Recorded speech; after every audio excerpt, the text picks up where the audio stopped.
racing at the Tour of Taihu Lake have seen the Peloton traverse some of the region's most stunning scenery and capture the harmony between a rich ancient history and a modern and thriving present.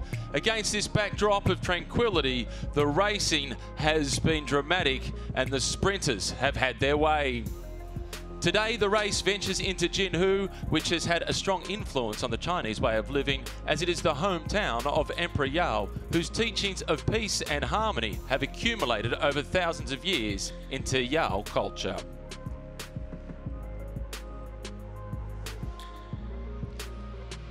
Eight days of racing. It got underway with the Prologue on Sunday, which was just 5.5 kilometres, and it was quick. It was then into Binhu for the opening road stage. At Jurong yesterday, where the climbs were contended with. Jinhao it is today before moving on to the circuit stage tomorrow. Then stage 5, 6 and 7 to make that last decision as to who wears the orange jersey. The opening day, the Prologue, amongst the early starters, it was the Kiwi from St George Continental Cycling Team, Dylan Kennett, who started as one of the favourites. Track cyclist who picked up a medal at the Commonwealth Games in March. He was expected to be quick, and he was. At average speed of more than 53 kilometres per hour, 6 minutes and 9 seconds. Could anybody get the better of Kennett's? The defending champion, Radko Moretsko, was a long way off the pace, finishing in 109th position out of 121 starters, a minute and 2 seconds slower than the Kiwi. Sergei Techkov, the former Romanian national champion, was expected to challenge, and he did. But Techkov wasn't quite quick enough. He fell ever so closely short to the time of Kennett, just 7 seconds off the pace. Third position for Techkov on the stage. Kennett, mission accomplished with orange. The opening road stage in Binhu, it was a quick day's racing with an average speed of almost 48 kilometres per hour. With the 100-metre fountain in the backdrop before the race got underway, with the Grand Buddha overlooking the peloton and lots of local spectators on hand to cheer, it was an aggressive day of racing. Didn't take long for the first attack to go off the fronts, and amongst them, the blue colours of United Healthcare, including the former American champion Eric Marcotte, was amongst the first to go. Next up, it was his teammate Techkov, who started the day in third position overall, and the move by Techkov caught the attention of the St George Continental Cycling Team as they were out determined to defend the orange jersey of the race leader, Dylan Kennett. Kennett, sitting in the comfort of the slipstream of his teammate Ryan Kavanagh, then saw a strong group of 5 riders move off the fronts. Amongst them, again from United Healthcare in the blue colours, the Canadian this time, Alexander Cataford, picking up time bonuses at the intermediate sprint points. He won the first one, he was second in the second one, putting him within striking distance of the orange jersey of Kennett's. A fall with just on 20 kilometres to go. It certainly paid a price for many of the riders from the Zhilong team, with 2 of them having to abandon the race. The break was then caught just inside the final 6 kilometres. The sprinters winding up for the finish line as Moretsko, in the fluoro colours of Willia Trestina, got caught in some heavy traffic. On the wheel of Wesley Creeder from the Wanty Group Goubert team, it slowed down the progress of Moretsko as the others swooped around the outside. Spanish sprinter, Colombian sprinter from the Manzana Postobon team, Milano was slitting the wheels perfectly. Alzate opened up in the blue colours. Milano then got his nose in front, and he was never headed, taking the victory ahead of Borglas and Lopez in the minor placings. Average speed of 47.67 kilometres per hour. A brilliant win for Milano. And celebration amongst his teammates.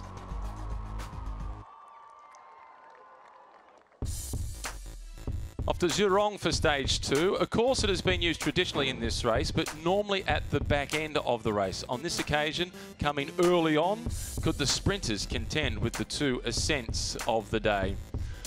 It was a day that started with the traditional opening ceremony. Lots of the Chinese culture was on display. The dragons, the dancing, and then the gun fired to get the day started. Lots of tension early in the peloton as they headed towards the first of the intermediate sprints. And just like it was on the first road stage, it was quick. the Colombian outfit of Manzana Postobon. They were aggressive at the start, but there was a fall at one of the key corners going onto a narrow piece of road. Amongst them, the blue jersey, the best young rider, was Cormac McGough.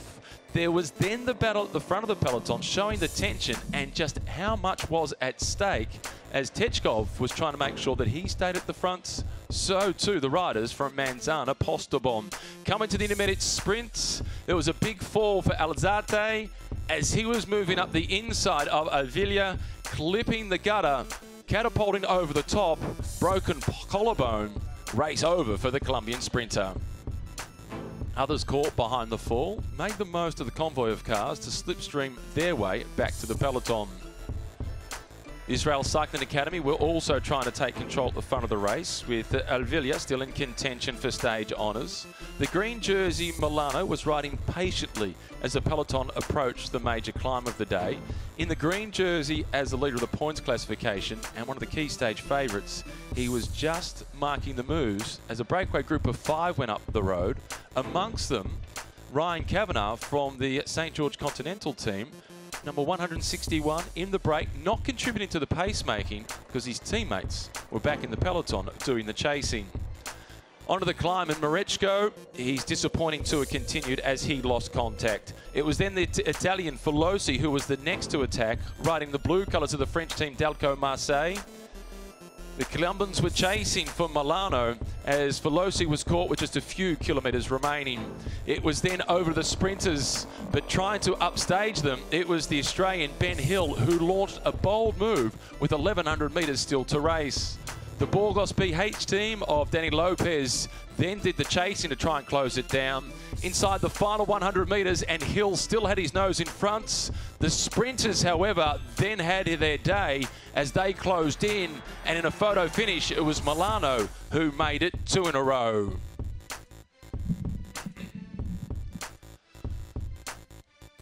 Milano getting the stage victory, Valle in second position. It was then Martinez in third, Chima in fourth, with Avila rounding out the top 5.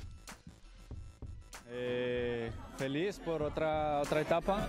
El equipo estuvo perfecto y lo que queríamos se nos dio, que es vencer día a día las etapas y estoy feliz.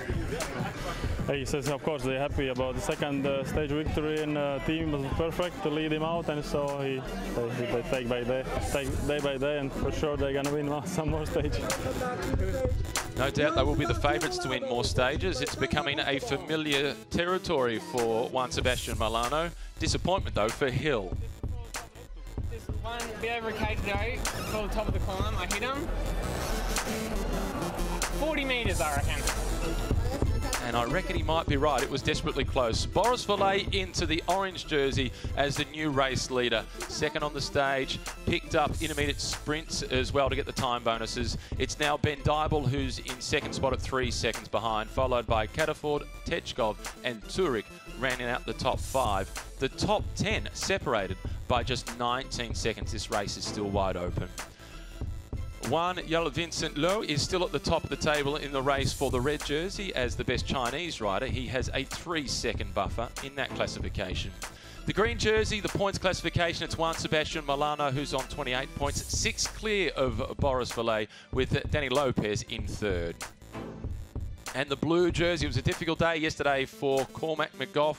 He crashed, remounted and managed to defend his position at the top of the best young rider classification. 2 seconds clear of Roche. For those in the leaders jersey, at the end of the stage, it was celebration time. Will Milano be celebrating for a 3rd day in a row? It's certainly been a successful race for the Colombian. In front of a replica of the King's Temple before the stage gets underway. Nervous anticipation as the course will expose them to some wind. 88.5 kilometres, so another relatively short stage, which will make for explosive and aggressive racing. As they twist and turn their way through the 2 intermediate sprints, they'll be all important in the race for the time bonuses to try and move closer to the orange jersey. Then that last right-hand corner comes with just 700 metres to go, and it will prove all important.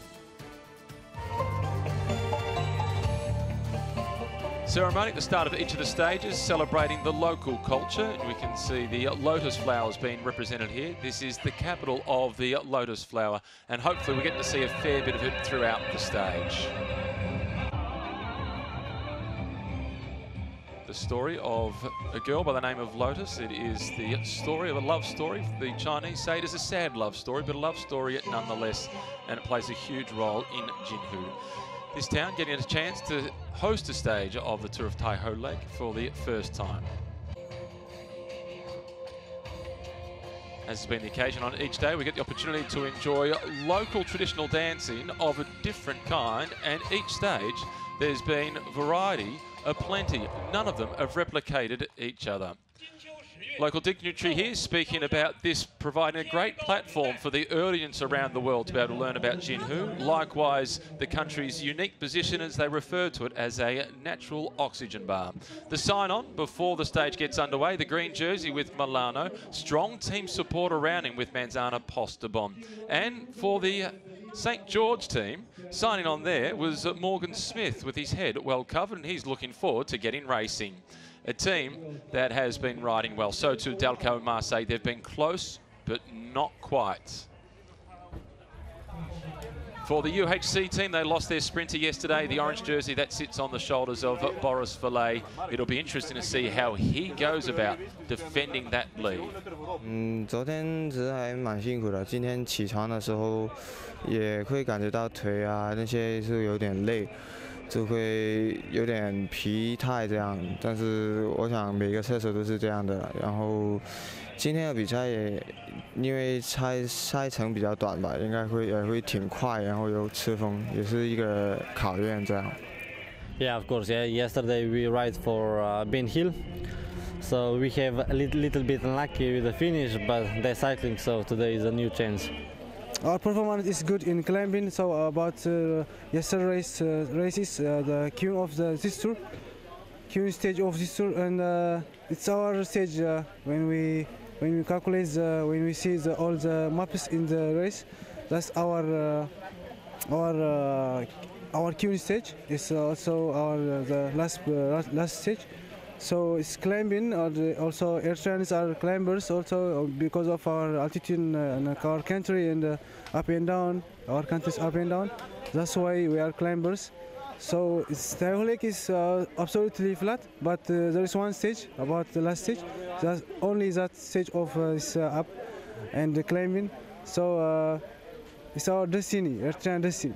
Okay, thank you. Yeah, there's apparently a quite long bridge where it'll be probably a crosswind, so that'll be not good for me, but yeah, try and hold position and not lose any time. Yeah, tour's going really well. Come here with some good legs, so good prologue at the start. Breakaway stage 1 felt really good. So yesterday was good for the team as well. We had 2 up in the lead group just off the back for me, off the main group after helping Charles and David. Today we're looking to be aggressive, myself and the team. So we'll see what happens, but hopefully see one of us up the road. I hope a group of guys go with nobody from the GC, and we try to keep the guys on the front, or if it's a butt sprint, I try to keep the first place or bonification. Here speaking about this race providing a great platform for the audience around the world to learn about Jinhu. It is a country with unique and beautiful scenery, and it is known as a natural oxygen bar. It certainly hopes to share this oxygen bar as well as the lifestyle here with everyone who comes to visit.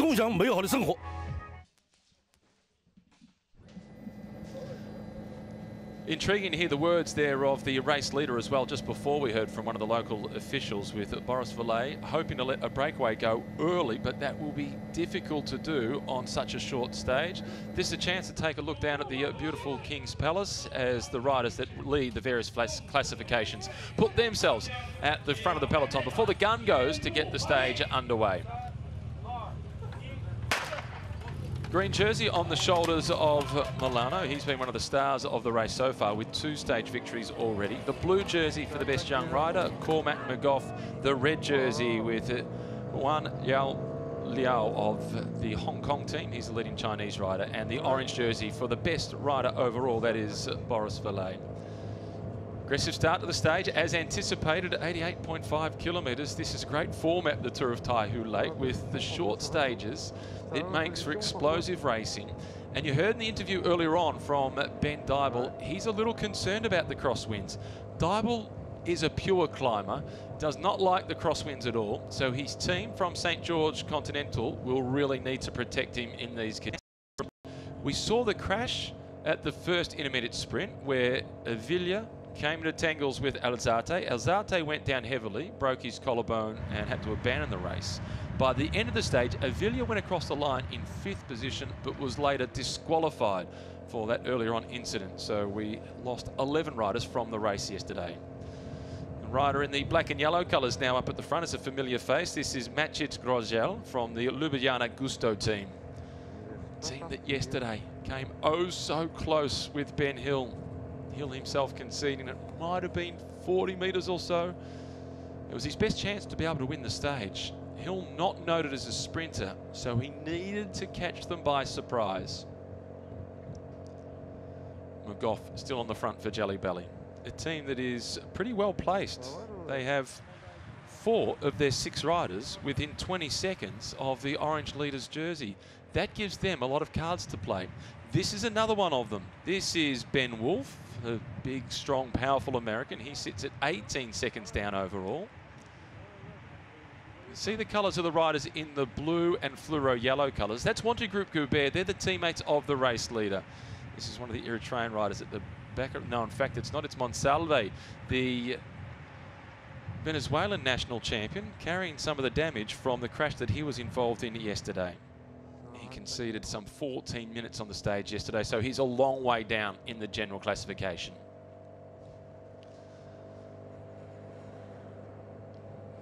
This is Amy Schutters from the Israel Cycling Academy, now sitting into 2nd position as he gets onto the wheel of Remy Rocha, the young Frenchman that was very aggressive at the end of yesterday's stage. I wonder what the tactics will be now from the Israel Cycling Academy after they lost their sprinter, Avila. They've got to try and find themselves a new sprinter to look for today.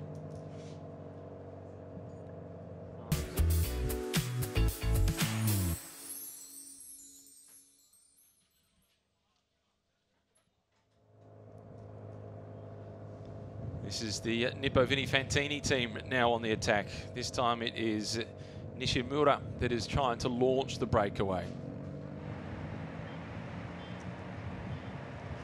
Daniel Eaton at the back of the group in the blue colours from United Healthcare. And the red jersey for the leading Chinese rider, Liu, from the Hong Kong cycling team. Getting into the thick of the action, sitting up here in 2nd position. Not wasting any energy, however. He only has a slender lead in that classification. His advantage is just 2 seconds ahead of Jianpeng Liu. So that will be a tough battle on his hands.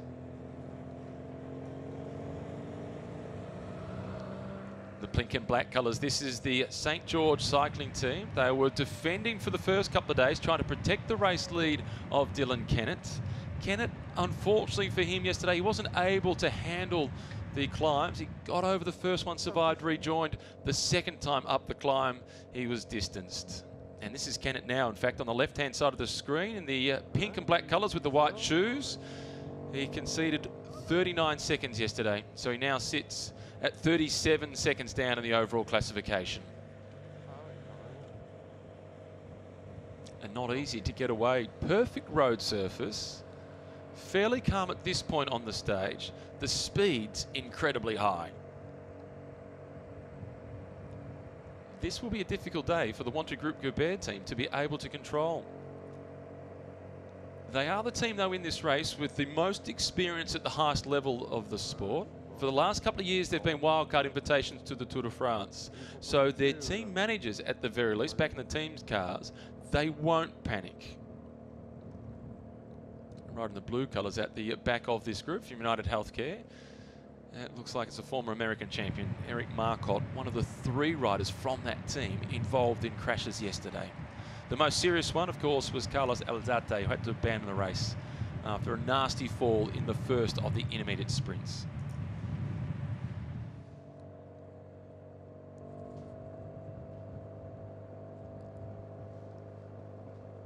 The Giant Racing team now trying to get amongst the action. This is Li, Jingsong Li, that's trying to go on the attack. They're down to just 2 riders out of the 6 riders who started the race for them. Calm at the back of the peloton. 143 is a rider to watch today. That's Burglas, the Greek sprinter. He is very quick. He was 3rd on stage 1. Certainly a contender on today's stage. The terrain suits him.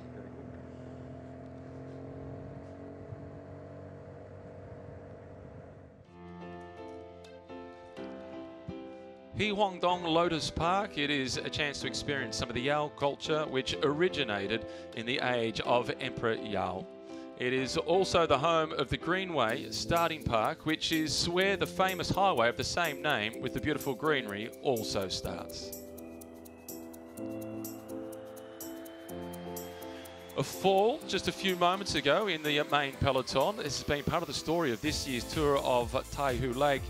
Amongst the fallers, Castillo from the Jelly Belly team going down in the white colours, but bouncing straight back up again.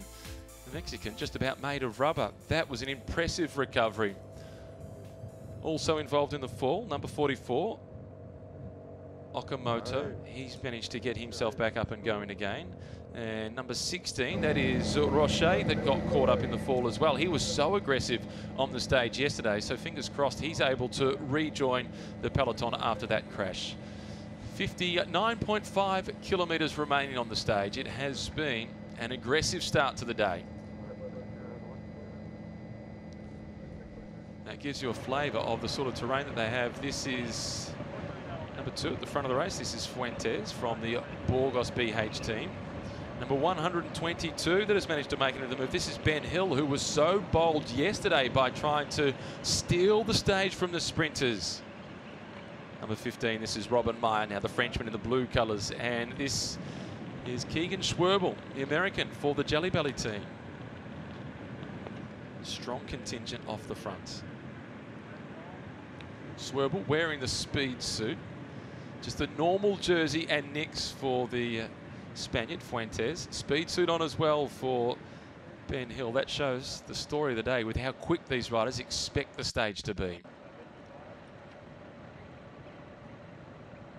Good to see the blue colours here of the Dalco Marseille team on the front foot yet again, just as they were yesterday.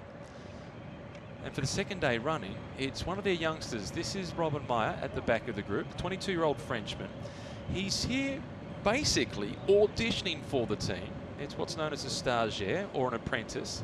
It's a chance to ride the final 3 months of the season, or since the back end of August, with a team that's considering contracting that rider for the following season. This is a good way to go about impressing them.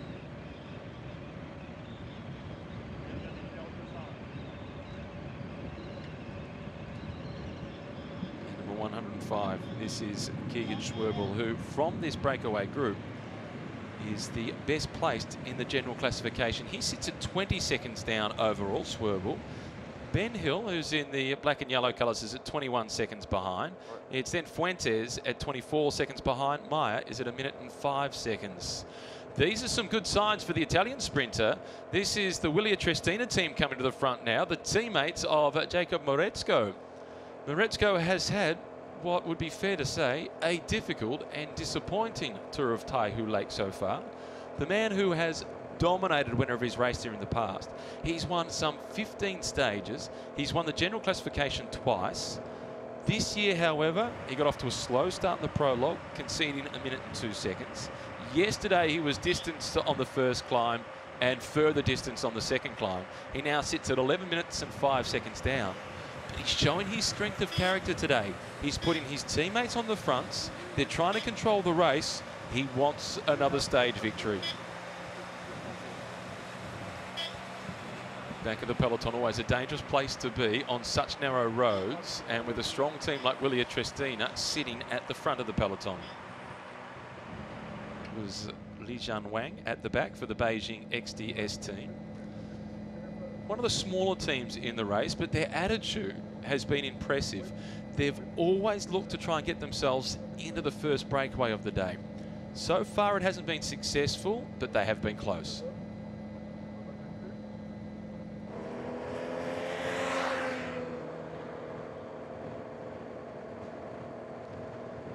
This is Moncusson now at the front, the big Frenchman. I spoke just a moment ago about the Frenchman in the breakaway, Meyer, and he's been a stagiaire, an apprentice with the team, trying to get a contract. You can say exactly the same for Max Moncusson at the front of this group.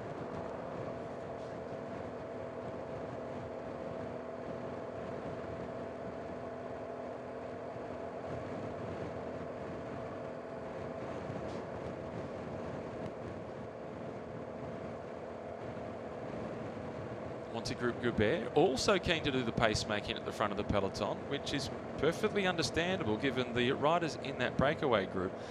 They're as close as 20 seconds behind the leader's jersey, and there's our first chance to take a look at him in the orange jersey. That is Boris Vallet. He was so close to winning the stage yesterday, Boris Vallet, and would have made for the perfect stage. He won the 2 intermediate sprints, collecting 6 seconds worth of time bonuses, and then the stage victory that would have brought him another 10-second time bonus. Instead, second place got him another 6 seconds. So it was a good day out, but not quite perfect. Very close, however, for Vallet. This is Meyer, the 22-year-old Frenchman, who earlier on this year finished in 5th place overall in the Tour of the Jura. The wind coming from the right-hand side of the riders across to the left, which is why the 2 teams who are doing the pacemaking at the front, they're leaving just enough room to their left for riders from their teams to be able to get protection. The rest of them, they get strung out in single file, or perhaps they have to form an echelon of their own to try and sail their way against the wind. I can just spot the orange shoes in the pink and black jersey of Ben Dybel, the climber from the St. George Continental team, very concerned about the potential of being caught out in the crosswind today. Life is tough at the back of the peloton. That was Wang sitting in last position, just trying to hold on.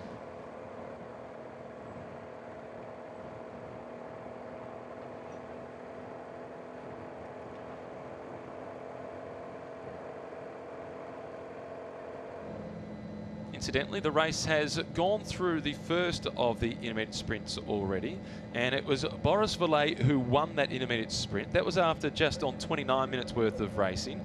Vallet won the sprint, which gives him another 3-second time bonus, so he extends his advantage now in the overall classification. We will take a look at that sprint in just a moment. Here it is now. The perfect lead out for Vallet. He fed off the other teams. And it was Liu who got second position, and that could prove important in the race for the red jersey of the best Chinese rider. Vallet collecting the maximum points. Bonifacio it was who was in 3rd position with a 1-second time bonus. And the rider that you see in the red and the white colours, that is Jianpeng Liu. He collects a 2-second time bonus. So in the battle now for the red jersey of the best Chinese rider, he is locked together on equal time with Liu. There's confirmation. Vallet collecting the points for green plus the time bonus. Jianpeng Liu collecting 3 points plus a 2-second time bonus. And Leonardo Bonifacio in 3rd position, 1 point in the race for the green jersey and a 1-second time bonus. Incidentally, in the race for the green jersey, it is Juan Sebastian Milano who leads. He's on 28 points. And now with Boris Vallet collecting that victory at the intermediate sprint, he goes from 22 up to 27. So he's now just 1 point behind the green jersey, though his big objective is the orange jersey. And he wasn't contesting that intermediate sprint in the hope of trying to get the points in the race for the green. It would be a nice bonus prize, but he was contesting more so for the time bonus to increase his buffer in the overall standings. This is Marechko, the rider who was last in line, those fluoro colours. Now the orange jersey of the overall race leader. Boris Vallet, good start to the day, winning that intermediate sprint. He now leads the race by 6 seconds ahead of Ben Dybel. Next best is Alexander Cataford, who's also at 6 seconds behind. Sergei Techkov, he now moves to 10 seconds behind. And Daniel Turek moves to 14 seconds behind. Breakaway group of 4 working well together with 53.4 kilometres still to race. It's Ben Hill on the front who is driving the tempo.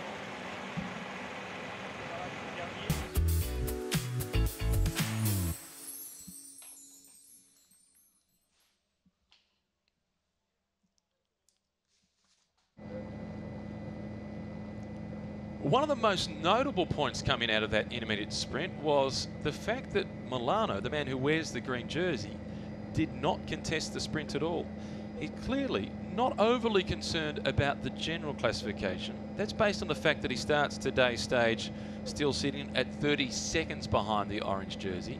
He is very much focused, however, on just winning stages. So he doesn't want to waste energy with those intermediate sprints, keeping the powder dry, so to speak, and he's focusing on going for the hat trick. He's won 2 in a row. He's looking today for number 3. What was impressive was the sprint by Jianping Liu, a Chinese rider who's now moved himself into equal first position in the race for the red jersey, the best Chinese rider. And given how well he's sprinted, we will mark him as one to watch in the stage finish.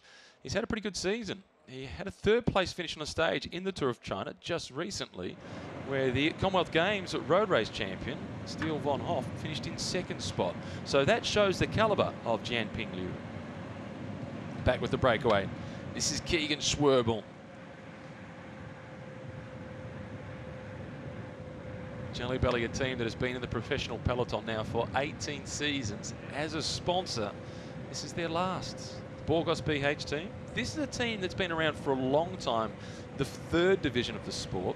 This year it stepped up to a 2nd division license and it got an invite to the 3rd biggest race in the world, the Vuelta a España. Ben Hill just went through the picture in the black and yellow colours. Next through in blue was Robin Mayer.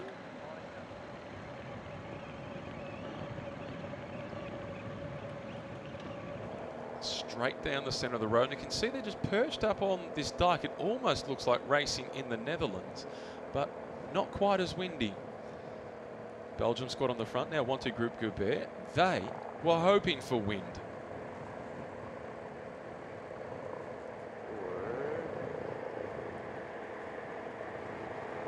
Right, you can see with the white shoes off to the right, just poking out of the picture now, and the pink top of St. George. That was the former race leader. There he is back in the picture now. This is Dylan Kennett. Behind him is Ben Dybel with the white helmet on, and Ben Dybel sits now at 6 seconds behind this man in orange, the race leader, Boris Vallet. He will take great comfort in the strength of his teammates sitting in front of him.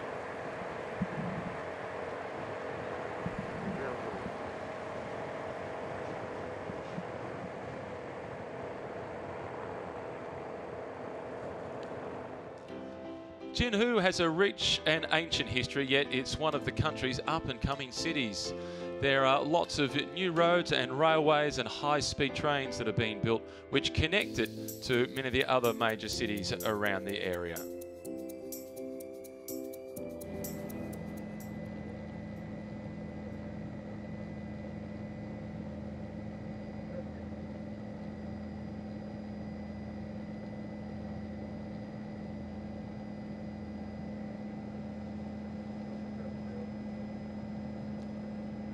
Nice aerial shot of the peloton as they snake their way along with just on 50 kilometres remaining. Still one more intermediate sprint to come. They've got roughly 13 and a half kilometres before they get to that intermediate sprint. Another opportunity for Boris Vallet to extend his lead in the overall classification. One rider who will not collect a time bonus in the intermediate sprint, I feel fairly certain of saying, is Ben Dybel, the man who's in 2nd position overall. I'm sure Ben won't mind me saying this, but he is not the greatest of sprinters. In fact, he'd be the first to concede that is his real Achilles heel. He doesn't have that finishing speed even to win a sprint finish from a small group against climbers. He really is a pure climber, Ben Daigle. He's a man who has taken a Strava record off none other than Chris Froome in the Snowy Mountains in New South Wales of Australia. William Tristina, this is a great attitude that's been shown by Jacob Maretsko after the disappointment of the first 3 days, really. Disappointing prologue. He got held up in the sprint finish on stage 1. He conceded more than 10 minutes on the stage yesterday, yet he's still calling his teammates to the front to do the pacemaking.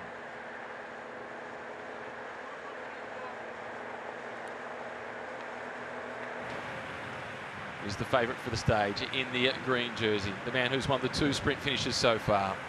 Juan Sebastian Milano. Takes a step up next season. He's leaving the Manzana Postobon team at the end of this season and moving across to United Arab Emirates. The current leader in the race for the red jersey, he has got a battle on his hands. This is Vincent Liu. He's now locked together on equal time with the man that finished second in the previous intermediate sprint, Jianpeng Liu. So that will be a real race for the red jersey. Expect to see those 2 men get involved in the next of the intermediate sprints. Number 103 just saw the blue colours there. That is the leader of the best young rider classification. Jinhu Water Forest Park is one of the main attractions in this region. We'll also see lots of water scattered right throughout the area.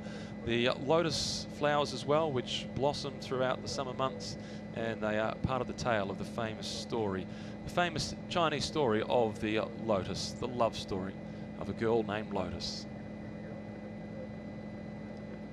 And beautiful lush green fields also tell the story of the abundant rainfall that they have throughout this region, but the weather conditions are generally very good. Today, ideal for racing into the mid-20s, and not quite the wind that many of the riders were anticipating before the stage got started.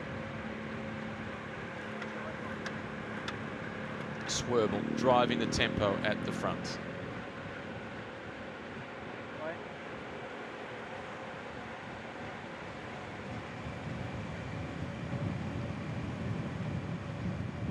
This is Fuentes from the Burgos BH team. They've been riding well overall as a team. Their best performed rider so far has been Danny Lopez. He was 3rd on the first stage. He was 6th on yesterday's stage. In fact, he was elevated up to 5th place at the end of the stage as the Colombian sprinter Edwin Avila was disqualified from the race.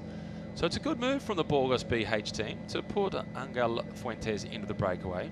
It gives them a chance to sit back, protect Lopez, make sure that he stays well out of the wind throughout the stage, and then look to see if he can find a little bit more speed in those young Spanish sprinting legs. It's a good opportunity for us to take a look at just how big the gap is between the main peloton and this breakaway group of 4.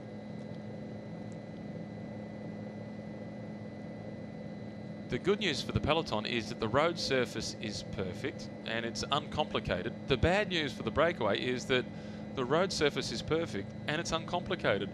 The breakaway, what would be to their advantage if they were twisting and they're turning their way through the little villages? That would take them out of sight of the peloton and give them more hope of being able to drive home this advantage that they've been able to build up.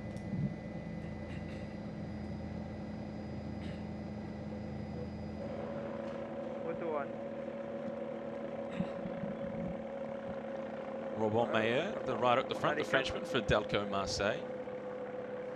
A team that just keeps on growing. It's a very impressive team, Delco Marseille.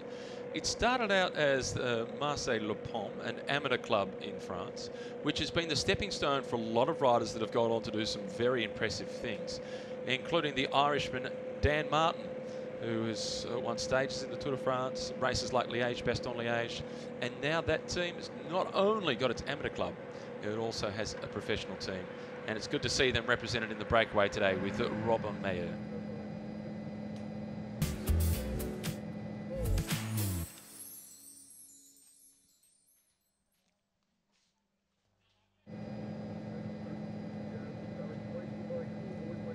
Spoken about the abundant water that we'll see throughout the Jinhu region, and here is more evidence of it. Beautiful shots from the skies, crystal clear blue skies for today's stage. The Peloton strung out under the force of the Willia Trestina team and Wanty Group Goubert. They're the two teams doing the majority of the pacemaking. In fact, not just the majority, they're the two teams doing all of the pacemaking at the front of the main peloton. 106 riders remaining in the race. The weather is beautiful. The sun shining through. And the breakaway, they're not too concerned about the weather, although they'd be happy with these good conditions. This is Hill, once again showing his aggressive nature of racing. He was brilliant this year in the Tour of Slovenia. The team he rides for, Ljubljana Gusto, it's registered in Slovenia. It started out as an Australian registered team, merged with a Slovenian team. It's now registered there. And when they rode their most important race for them, the Slovenian National Tour, earlier on this season, Ben Hill was the most combative rider for the first few stages in just about every single breakaway. Number 2, Fuentes at the back of the group. 21-year-old who finished in 13th position this year in the Spanish Time Trial Championships. That was for the under-23 category. And any rider that can time trial at that level is a handy man to have in the breakaway.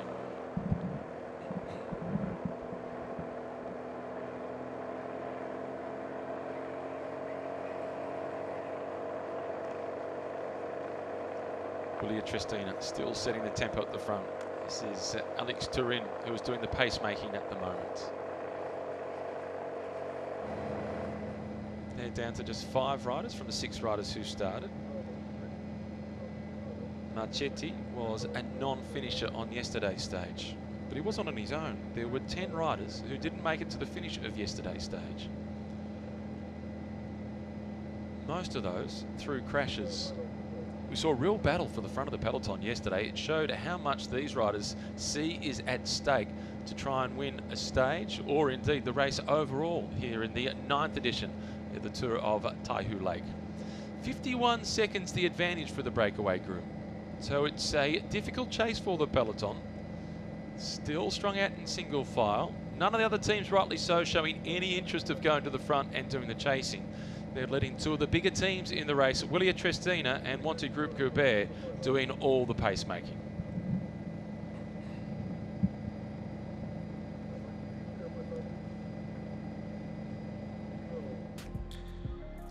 Rich in history with a strong influence of the Yao culture, many of the ancient Chinese poets wrote their famous stories here.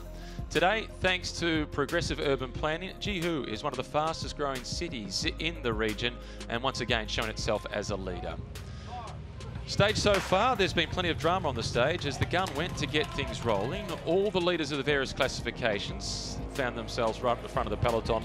Most significantly, the orange jersey with Boris Valet of Wanty Group Goubert. Didn't take long for him to turn his attention to his teammates to say, can you control these breakaways? Good to see lots of the riders from some of the smaller teams taking the opportunity early to try and get into the break. Every single day we've seen the team from Beijing, XDS, go on the move.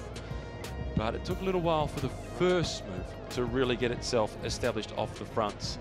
Tension in the peloton once again caused a few rubbing of shoulders throughout the race as well. As the St. George Continental team tried to get itself into the breakaway once again. So too Cormac McGough in the blue jersey of the best young rider.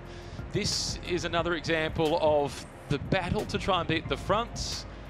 A little touch of wheels in the peloton, managing to make it through just okay at that point. More aggressive at the front. The red jersey for the leader of the Chinese classification, Liao, showing himself at the front. Needing to get on to the breakaway group, perhaps for him today. Not a noted sprinter. Perhaps the best form of defence is offence. And the St. George team always attentive at the fronts. A fall after around about 30 kilometres. Involved in this fall, the Mexican sprinter from Jalibali, Ulises Castillo. He picked himself up incredibly quickly. Also going down was Remy Rocher. He was the rider in the blue colours that we saw in lots of the breakaways yesterday. And for the Nippo Vini Fantini team, it was Okamoto who hit the deck. This was the intermediate sprint, the first of the 2 intermediate sprints, and it was Valet collecting the maximum points. In second position, it was worth noting, Jianpeng Liu collecting a 2-second time bonus, moving him into equal first place in the race for the red jersey.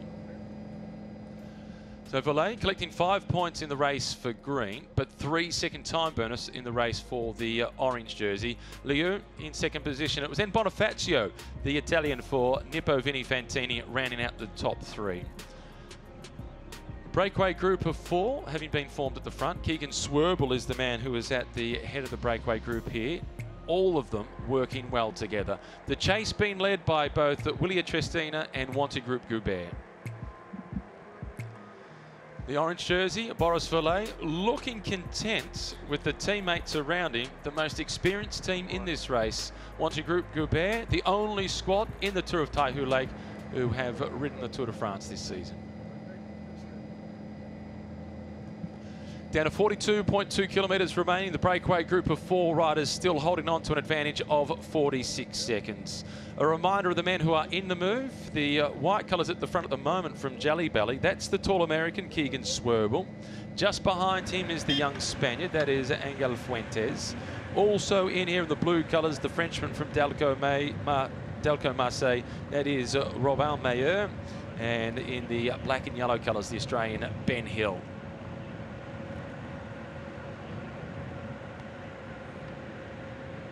It is the man at the back of the group, Swerble, who is the best placed in the overall classification, sitting at 20 seconds down.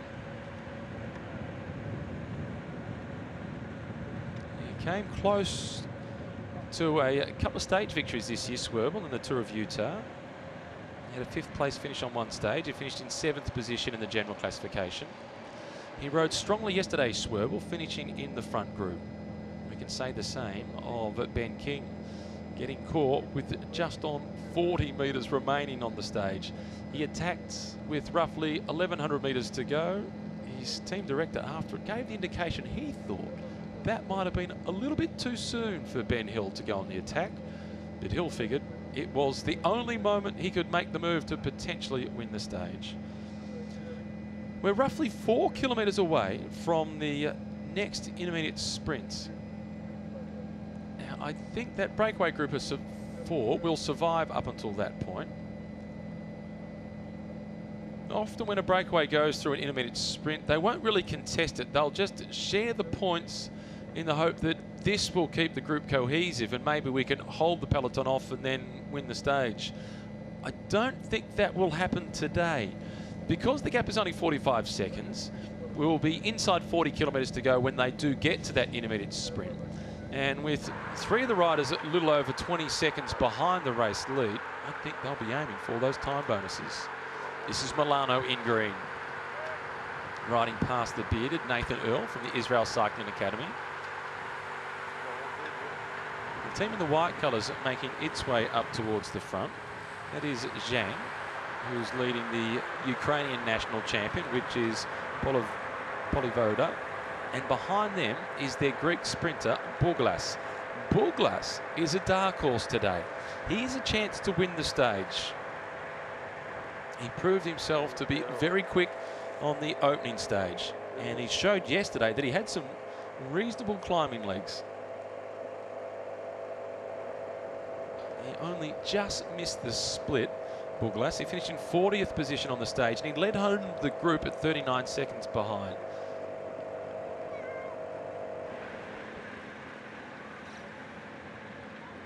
Return to the breakaway group. The Mavic shoes being worn by Mayer in the breakaway.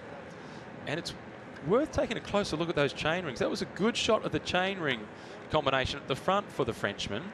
Now the sprint is on. It is Hill who opens up early, and Fuentes doesn't quite have the legs. No, he doesn't. It's Hill who will be collecting the 5 points in the race for the green jersey and the 3-second time bonus.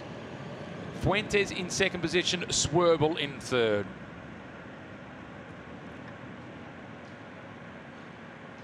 And Hill smartly showing his experience. Often what you see happen when they go through an intermediate sprint like that, everybody takes a little breather. I need to recuperate. and then they lose their momentum and they'll lose a chunk of time on the peloton. Hill, through the intermediate sprint, picks up the points and stays hard on the pedals. And this is why. Moncasin now at the front of the peloton doing the chasing for Willia Trestina.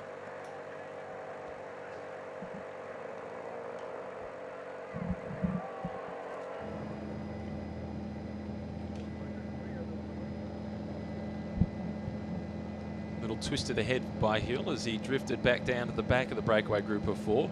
And perhaps a few words of encouragement. Okay, we've had that battle against each other, and let's form a cohesive unit once again.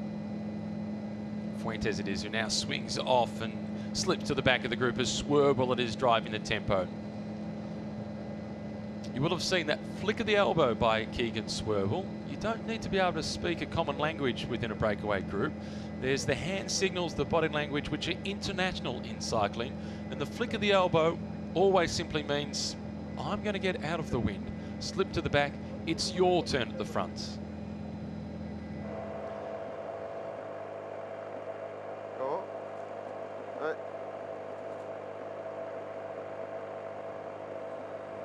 Moncasin at the front for Willia Trestina, and one of the riders in the pink colours from the St George Continental Cycling Team moving up into 3rd spot. They're keen to get involved in the chase.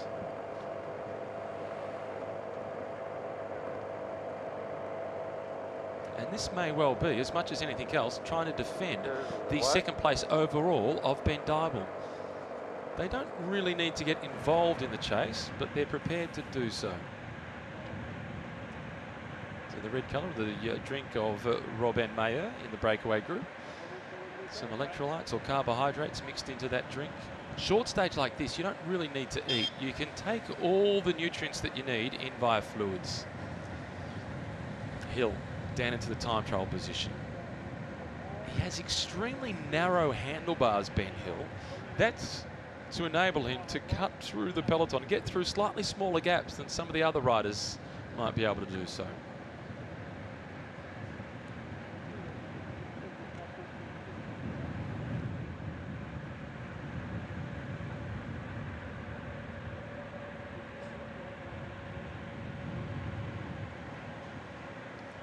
Breakaway working really well together, still holding on to just a 40-second advantage.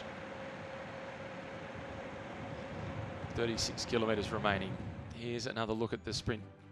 For the 2nd of the intermediate sprints, it was Fuentes who found himself on the front. Hill caught him by surprise, left it late. Hill waited so he didn't waste too much energy. Then Fuentes across in 2nd, Swerble in 3rd. What that does for the general classification, the overall standings in the race, the battle for the much coveted orange jersey, is that now from this breakaway, Ben Hill is the best placed rider overall. And there is confirmation. Hill also taking 5 points in the race for the green jersey. Fuentes taking 3 points. Swerble the 1.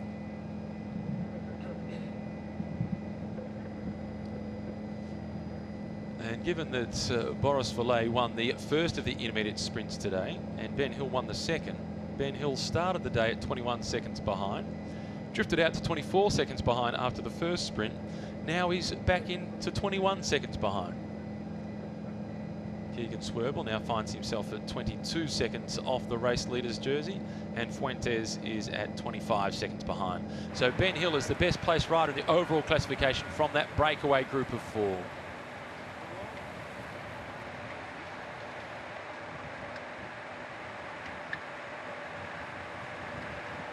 They're still making their way south, and once they get down to the tipping point, they do a left-hand turn, a sweeping left-hand turn, and they head back up towards the finish line.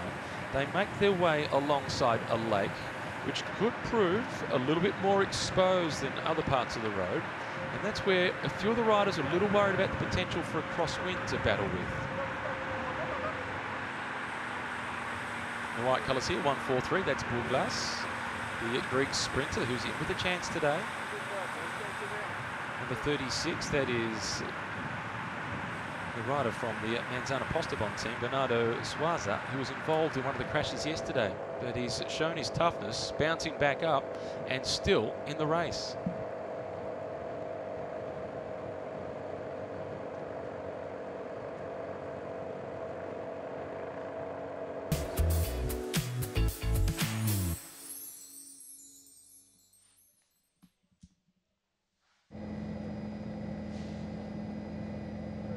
given the perfect road surface here and how wide it is, there's not too much of a battle just as yet within that peloton. There's lots of room for them to be able to move, and they're moving along at speeds of around about 45 kilometres per hour. It is yet again another very quick stage. It's the third road stage, and it's the third day in a row that the race has been slightly ahead of schedule. Weather conditions today, ideal for racing. Clear blue skies, temperatures into the mid-20s. Good to see plenty of spectators on the side of the road as well. There's a billboard with the famous lotus leaf. And Salve at the back, still holding that damaged left hand after being involved in one of the crashes yesterday.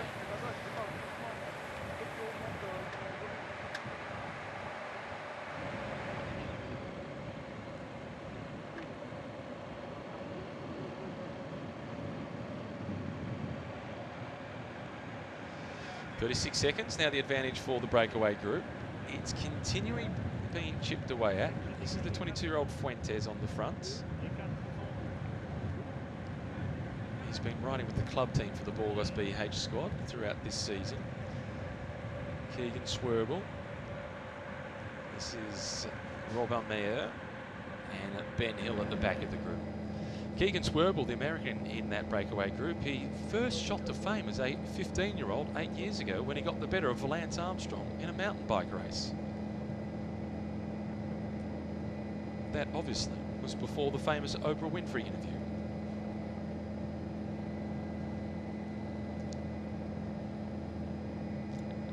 And the peloton is getting a little tight behind the leaders out in front. When Keegan Swerble got the better of Lance Armstrong in that mountain bike race, he was still able to race bikes. And after Lance Armstrong did the interview with Oprah Winfrey, he ended up getting a life ban from cycling after having confessed to having used doping products throughout his career.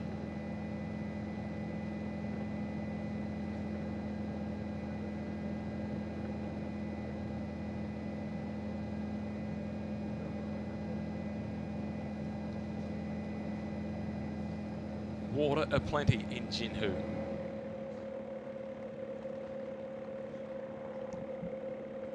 Breakaway group, Ben Hill, there's those narrow handlebars, and he's got the brake levers pointed in really narrowly.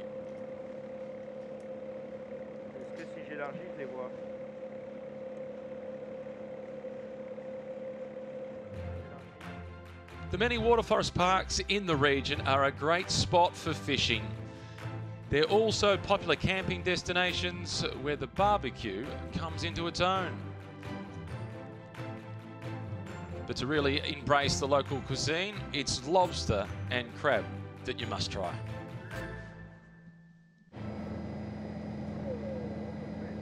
And Peloton, if they do want to taste the lobster and the crab, they're going to have to wait for the hotel because there's no eating on the road today. Short stage of just 88.5 kilometres in Jinhu, and the tempo has been hot. The orange jersey, you can see the orange jersey, the race leader, he sits second last at the tail of the two teams doing the chasing. Here he is now, Boris Valet, the winner of the first of the intermediate sprints. Didn't get a chance to contest the second one because the breakaway was still up the road as they remain at an advantage of more than 30 seconds. But Valet looks so calm. He does have one more teammate sitting behind him, and that's Mark McNally, the British cyclist that sits behind him. He plays the role of the security guard. That's just to make sure that none of the other riders jostling for position, as we can start to see the pink colours of Manzana Postobon do exactly that. The role of McNally at this point is to make sure nobody clips the back wheel of the race leader, Boris Valet, and he can stay safe behind his teammates who are at the front doing the chasing. Saw the hand signals off to the side of the road there. All the riders keen to protect each other in case there's just a small obstacle on the road. This is Robin Meyer still at the front, the Frenchman, with that international flick of the elbow of I'm done at the front, it's your turn. Ben Hill is the next to come through in the black and yellow colours. The Ljubljana Gusto team of Ben Hill, they've been represented in all the major breakaways throughout the race, and that has been their modus operandi since this team has come into existence. Get into the breakaways and try and upset some of the bigger teams. Angel Fuentes was the next in line with the black helmet on, with the blonde locks underneath. This is Keegan Schwerbel. Pretty good season so far for Keegan Schwerbel, the 23-year-old. Incidentally, he's also eligible for the Best Young Rider classification, but that jersey sits on the shoulders of his teammate, Cormac McGough, and there's just 2 seconds now separating those two in the race for blue. And significantly, we've seen some movement in the battle for the red jersey of the leading Chinese rider.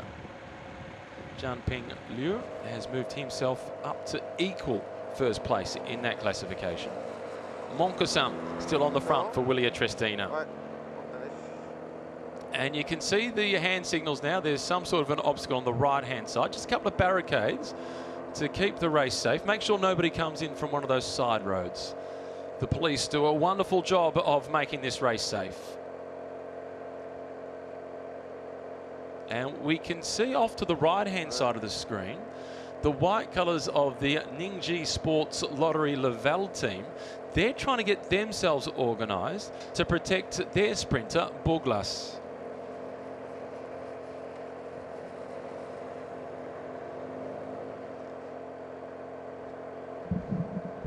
Two lead-out trains getting organised. The wind coming from the left-hand side.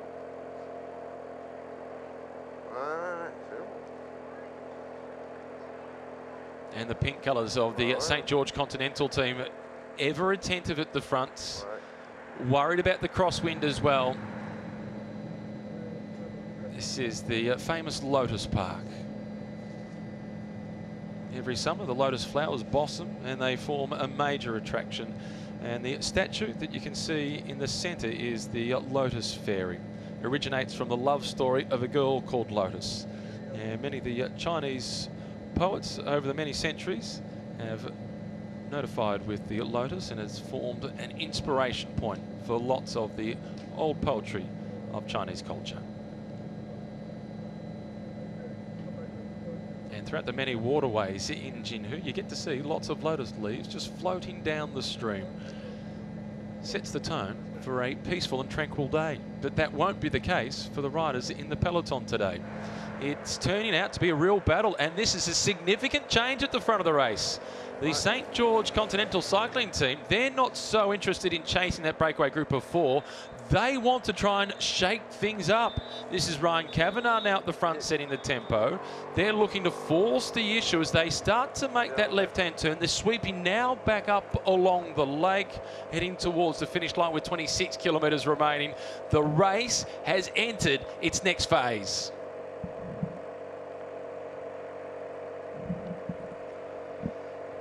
This is a real show of belief from this team. It's a team that doesn't even enter the conversation as a wildcard invitation to a race like the Tour de France or the Giro d'Italia or the Volta a España. Yet they are going to the front of the peloton against teams who participate in those big races. And this is one of them now. Wanty Group Goubert coming through to the front. And really good signs of confidence from the St. George Continental team. Hasn't lasted too long, however. They've just fought for position as they've gone off that nice big arterial and made the turn on one of the slightly narrower roads.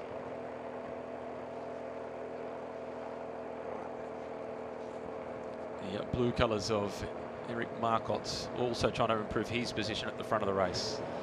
There's the front of the race on the left-hand side of the screen. Our quartet down to just 22 seconds. The peloton back under the control of Willia Trestina and Wanty Group Goubert. What a difference it made. That fight for the left-hand turn, that's all it was, with the St. George Continental team upping the tempo, and that reduced the advantage for the leaders by some 10 seconds.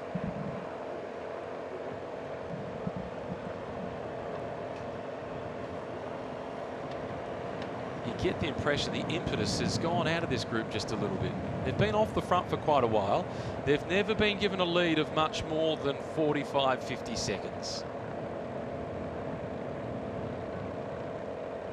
It's Now down to 20 as it's Moncason once again on the front of the peloton on the right-hand side of the screen. Ben Hill it is on the left. For Ben Hill, when or if he does get caught, it'll be a case of Hill having to turn his attention to their sprinter, Ziga German.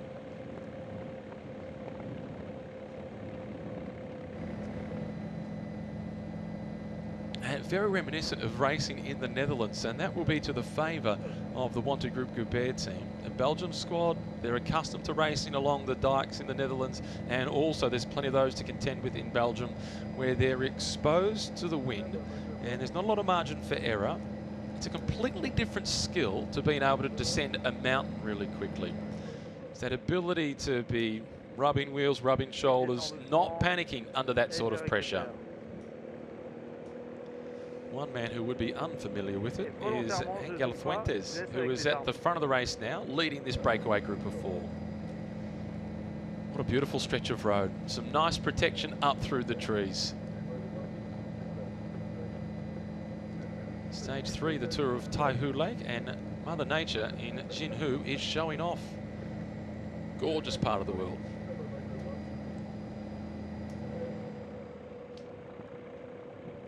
From that aerial shot, we got the opportunity to see the red colours, the red and yellow colours on the right-hand side of the peloton.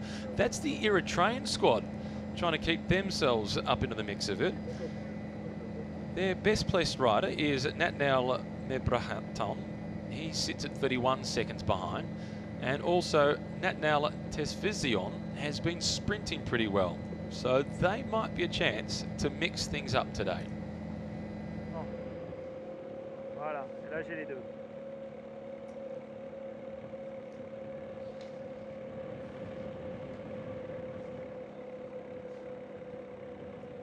The breakaway just about being reeled back in. They cannot survive for too much longer. This is Mayer at the front of the blue colours. Hill is the man who sits behind him. Fuentes, it is in third position. Swerble at the back of the group. 23.4 kilometres remaining. The 4 riders off the front, they have the peloton breathing down their neck.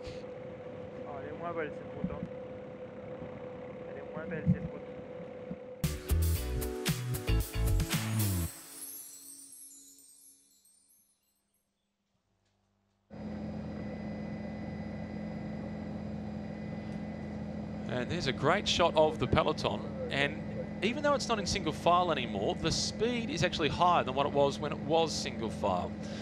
Earlier on, when we had this wonderful helicopter shot, they were on the main road. It was a lot easier for anybody to be able to improve their position, and most of the riders in the peloton, they were content just to sit behind the 2 leading teams. But now, as we've switched into that next phase of the race, they want to get themselves up towards the front end of the peloton. Number 163, that's Tom Hubbard at the back of the group. Also down towards the back, Ribeiro, number 6 from the Burgos BH team. Monsalve at the back of the peloton, number 176, nursing that injured left hand. This is Wang sitting in last position. Yijing Wang. One of the youngest riders in the race at just 19 years of age. What a great learning experience it is for him. Front of the race once again with our breakaway group of 4.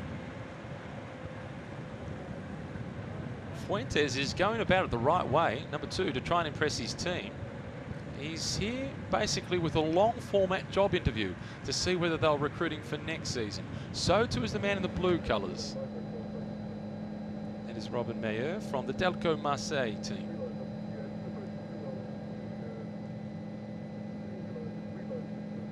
The difficulty for the breakaway is the fact that this is such a long straight road, so the peloton can see them, measure their efforts, and just judge when they need to roll things in. Beautiful waterways here in Jinhu. The seafood here is sensational. One of the most famous parts of their cuisine is the crab and the lobster. If you get a chance, I can highly recommend it.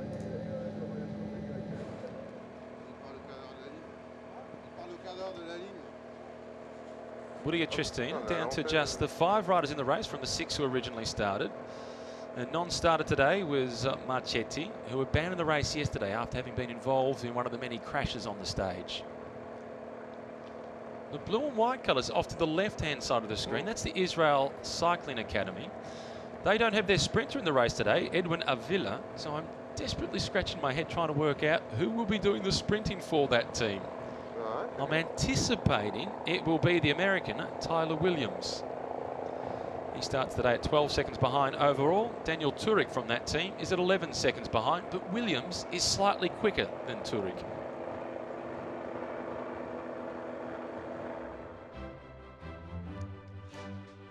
With so much water in the area, the lotus blossom is a major attraction and inspires traditional dance. And these peaceful water villages are typical of the southern part of China.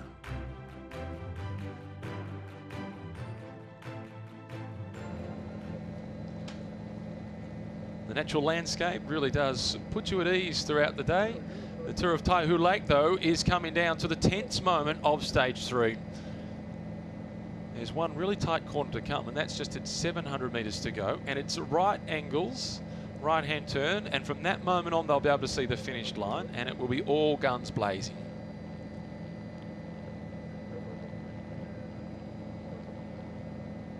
Still just Wanty Group Goubert, in fact, not just Wanty Group Goubert and Willia Tristina, as once again, the St. George Continental team have put themselves up at the front of the race. Number 145, Peng Gao from the Ningzhai Sports Lottery Lival team. They're doing a good job, that team today, looking after Georges Buglas. He's the sprinter for that squad. The black and yellow colours that you can see, they're the teammates of Ben Hill, who is in the breakaway. The green jersey of Milano, with all of his teammates of Monzana Postobon sitting right in front of him. He will be difficult to beat today. Also moving around the outside, the white colours with those fluoro orangey red bikes, that's the Burgos BH team. They have one of their teammates, Fuentes, in the breakaway. But even though they're in the move, they'll be making sure they keep their sprinter, Danny Lopez, well protected at the front of the peloton.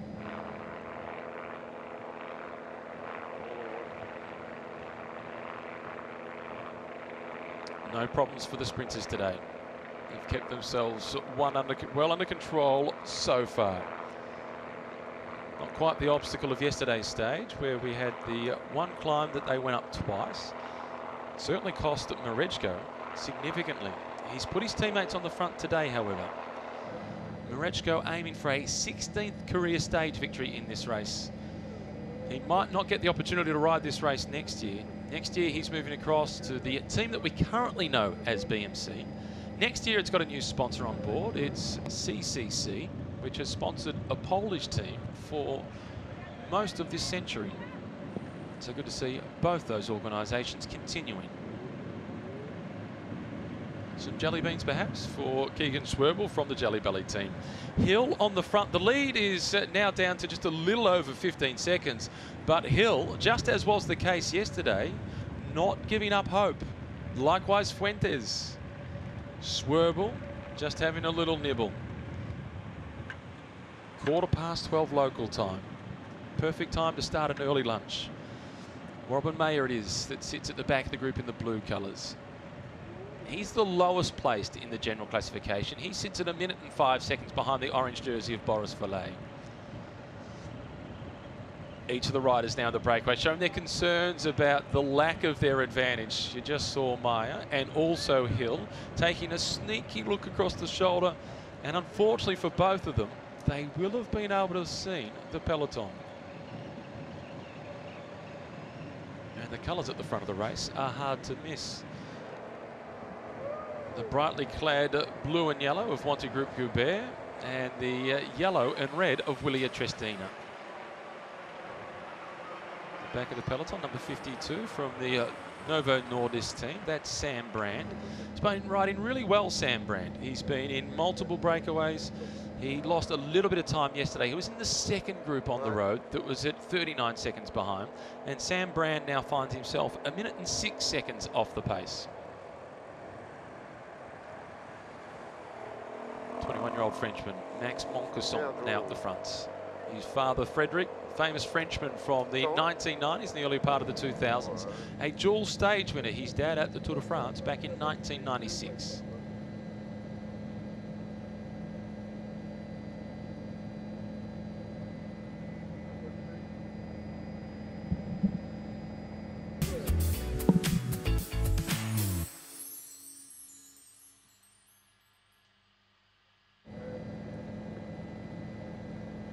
And for the breakaway, it's only a matter of a handful of seconds, their advantage over the peloton, but it hasn't reduced much in the past 5Ks.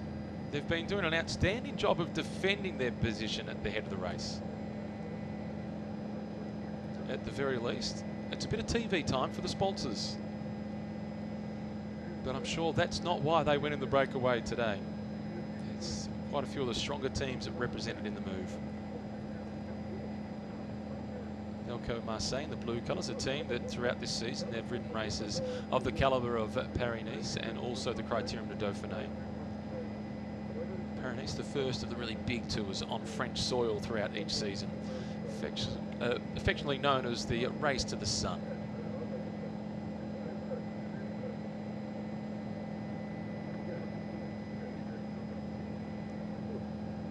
Just had the one fall on today's stage, but no abandonments as the result of that fall.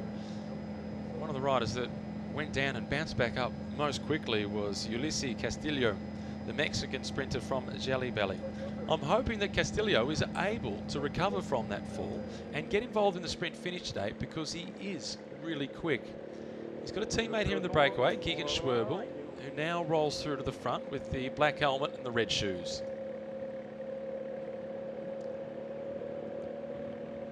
And the cameraman's not too optimistic for the breakaway either. He is searching for the peloton, trying to look through those trees.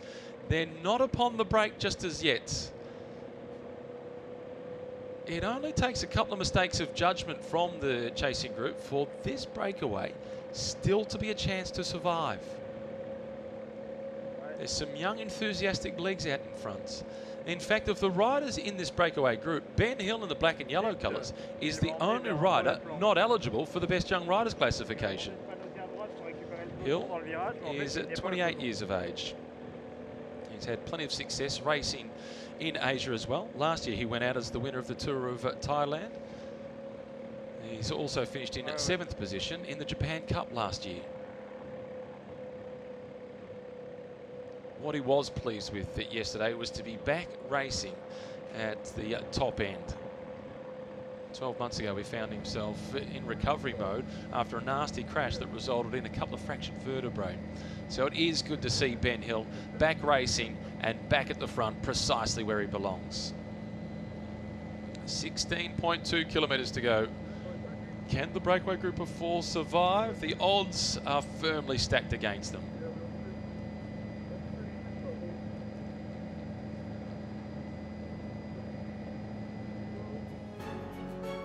The Tourist and Exhibition Centre in Jinhu captures the many attractions of the city, and it tells the story of how it has developed over the years.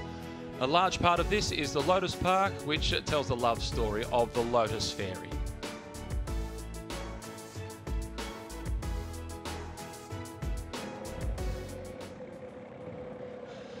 Schwerbel at the front with 16 kilometres remaining. For the first time, you've seen a little bit of the bob into the head of Keegan Schwerbel. He really is putting his back into it, so to speak. Robin Mayer. This team has been outstanding. Delco Marseille yesterday, they had Remy Morchet off the front the first time up the climb. The second time it was Veloci, the Italian, on that team. They don't have a sprinter really of note on their squad. Yannick Martinez is the fastest from the team. Therefore, they get themselves on the front foot, they try and dislodge the sprinters, and they try and force the breakaway. It is good riding by the Delco Marseille team.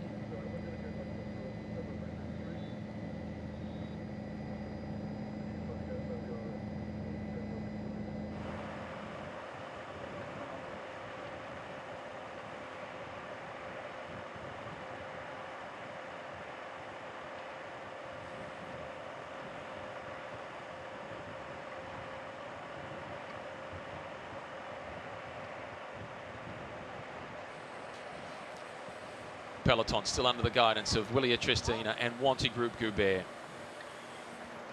St. George Continental, they've tried to get up involved in it. So two of the teammates of Georges Bourglas, they've been moving themselves towards the front. Spare a thought for the man that you just saw at the rear of the peloton. That was Yu Jiang, riding for the Hainan Jilun cycling team. That's a team that started with 6, and they're now down to just 2 riders remaining. Along with Jiang, it is Alarcon, the Colombian on that team, who were the only 2 on the squad who have avoided all the crashes so far. The other 4 have abandoned the race as a result of being involved in the falls on both stages 1 and 2. This is Angel Fuentes, the 22-year-old Spaniard.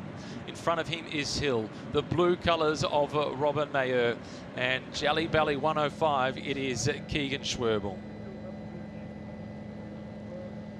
In the other classifications, the green jersey, that sits on the shoulders of Juan Sebastian Milano. He leads by 1 point now ahead of Boris Valet.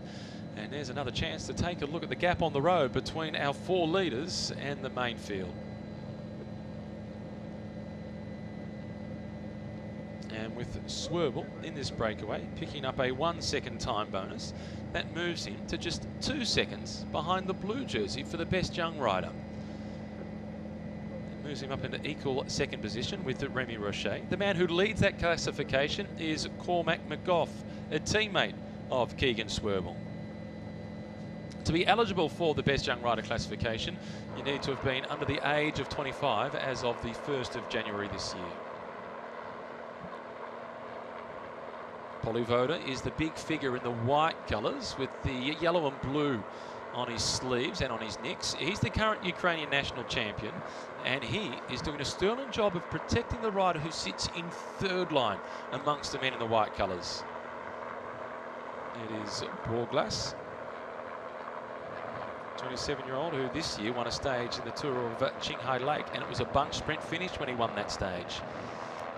Bourglas was the Greek national champion 4 years ago. And the riders in the blue and white colours sitting on the right-hand side of the peloton, that's the Israeli Cycling Academy. They're down 1 man today, and I'm pretty keen to try and work out who it is that will be doing the sprinting for them. We know who it will be from the riders in the pink colours of Manzana Postaban. It will be the rider from that team wearing the green jersey, Milano.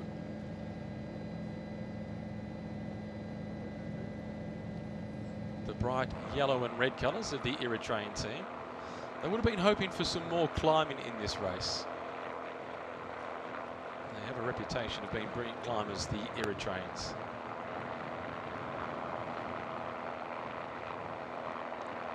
It feels here at the finish line as if the wind is starting to pick up ever so slightly, and it is a headwind across the last 700 metres, which for the sprinters, they will want to be getting that information back from their team support people that come to the finish line and wait for them, as that will influence the moment to launch the sprint. If it's a tailwind, go early. In a headwind, wait. Delay it as long as you possibly can.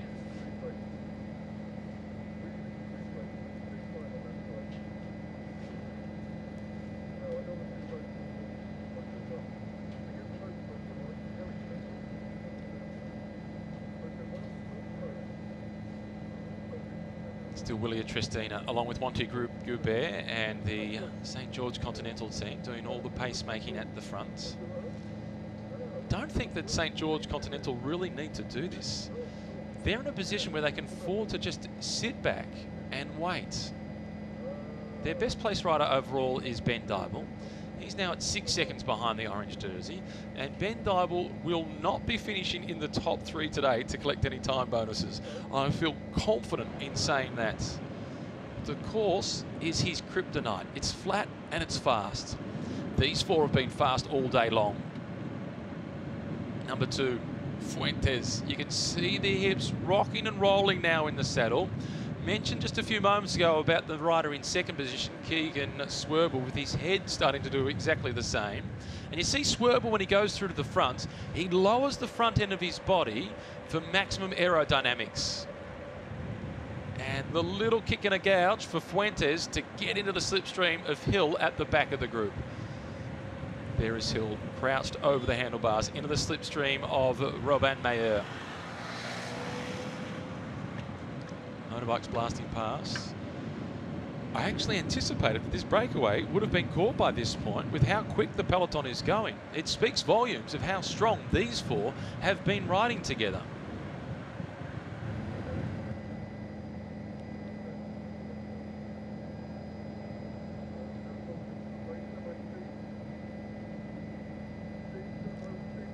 Peloton inside the last 13 kilometres as the breakaway group of four are doing all they can to defy the odds.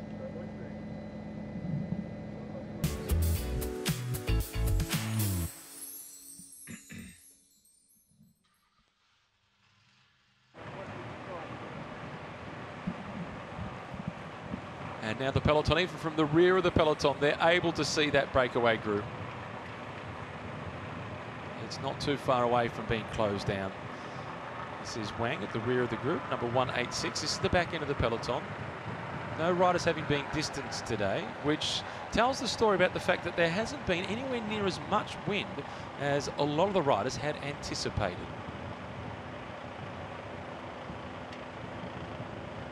You can see number 13 moving forward. That's Madrazo in the blue colours of Delco Marseille. Behind him now is number 12. That is Veloci, who was on the attack yesterday.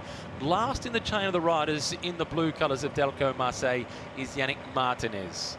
He is their sprinter, so he gets that most protected position.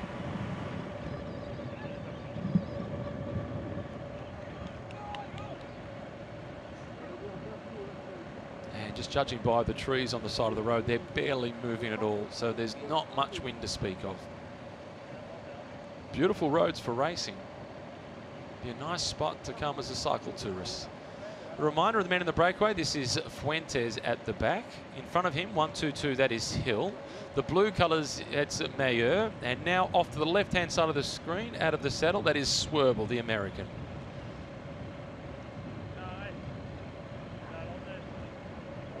And in the breakaway group, 3 continents represented: Europe, North America and Australia. Frenchman for the Italian team once again at the front. This is Moncassin. Gorgeous shot from the skies. The peloton getting strung out a little bit more now. There's some urgency within this group, making sure that they do reel in that breakaway group of 4. Not wanting to make one of those mistakes of timing. With such a quick road surface and a pancake flat stage, you need to be ever attentive on those breakaways, not give them too much of an advantage. I wonder what the St. George Continental team have got in mind in terms of the sprint finish today. Who they'll put at the back of their lead-out train to try and get involved in the mix. Perhaps they'll take a look for Kennett himself. What was interesting on the stage yesterday for the Wanty Group Goubert team, they only had one rider in the front group. Fortunately for them, it was Boris Valet who managed to take the leader's jersey. The rest of their riders were all stuck in the second group on the road. Giuseppe Fonzi now at the front for the Willia Trestina team.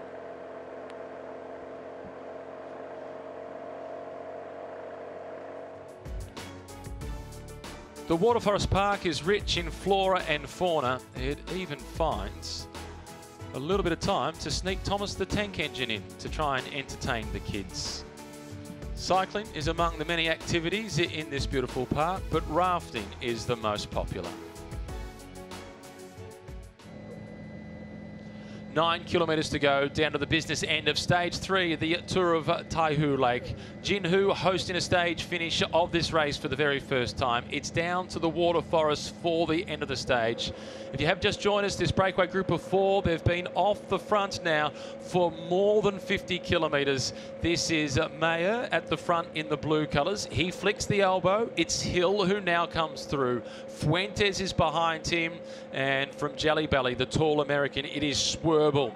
These riders, they picked up the points and the time bonuses at the second of the intermediate sprints today. Importantly, the first intermediate sprint, That was taken out by the overall race leader, Boris Vallet, who has extended his advantage to 6 seconds ahead of Ben Dybel and Alex Cataford. You just saw one of the race regulators indicating to our TV motorbike, move just a little bit further forward. The riders in the break, they might be getting a slipstream advantage. No doubt the lens is foreshortening that gap ever so slightly, but you can see the peloton now very much breathing down the neck of the breakaway group of 4.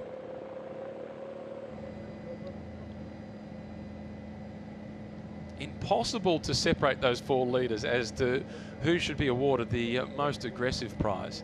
They've all been sharing the workload evenly.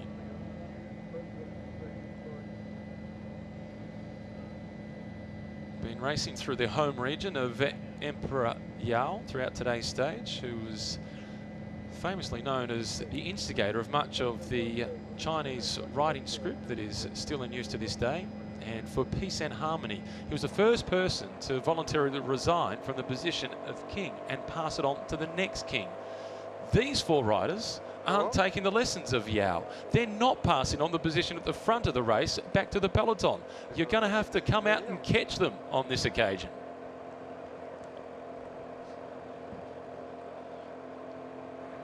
Hill determined to try and survive. So close to the stage victory yesterday. Falling just 40 metres short. So close, getting caught on the line, still finishing inside the top 10. Good to see quite a few spectators on the side of the road throughout today's stage. Hill through that corner quickly. Pristine road surface as well. Wang still holding on at the back, number 186. He's done a good job. Can be a dangerous spot to ride, particularly as the race splits up. Good to see the Venezuelan national champion, number 176, Monsalve, still surviving in this race. He's got a heavily bandaged left hand. Lots of Chinese flags out on the side of the road, and they might have something to cheer about at the end of the stage based on the first intermediate sprints, with Jianpeng Liu performing brilliantly in the sprints. Starting to look a little more ragged now out in front, but all 4 fully committed at the head of the race.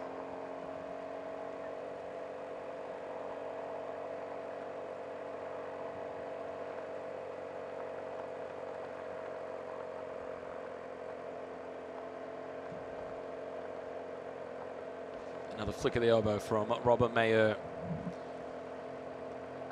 Hill obliges and goes through. He'll still be thinking maybe we could just hold on. If we don't, hopefully Ziga German can get the job done for our team.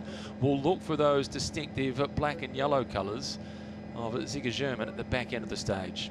The young Slovenian who this year was the winner of Ghent-Wevelgem for the under-23s.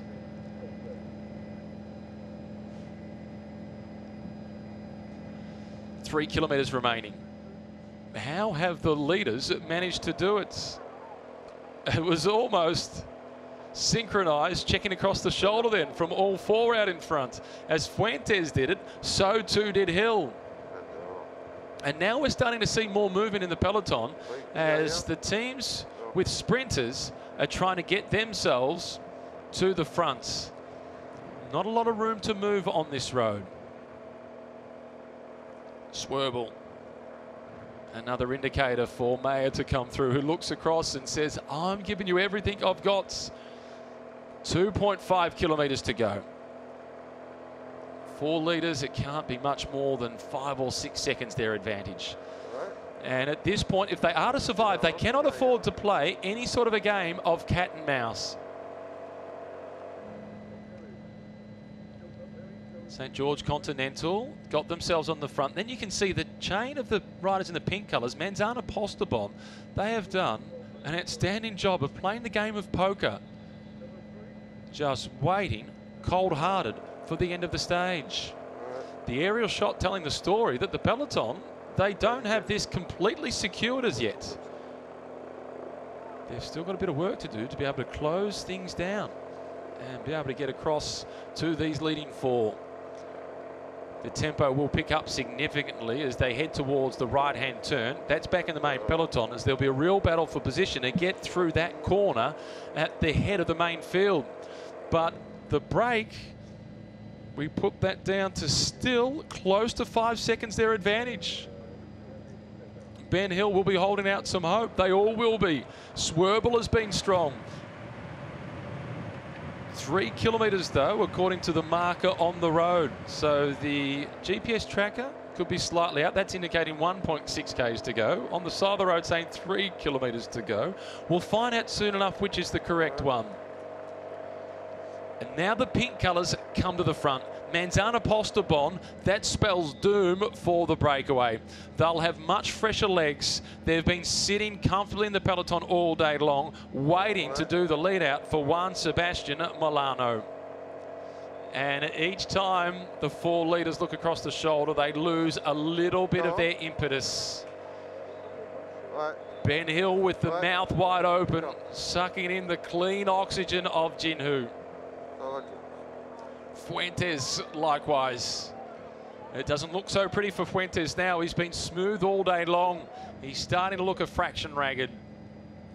There is one more corner to contend with. It's a right-hand turn at right angles, a 90-degree turn, and that takes them to 700 metres to go. Hill launches an attack. The slight bridge, his last opportunity to try and break away even further, not just from the peloton, but from his breakaway companions. Robin Mayer, the young Frenchman, is having none of it. He sticks with him, or does he? Swerble loses the wheel.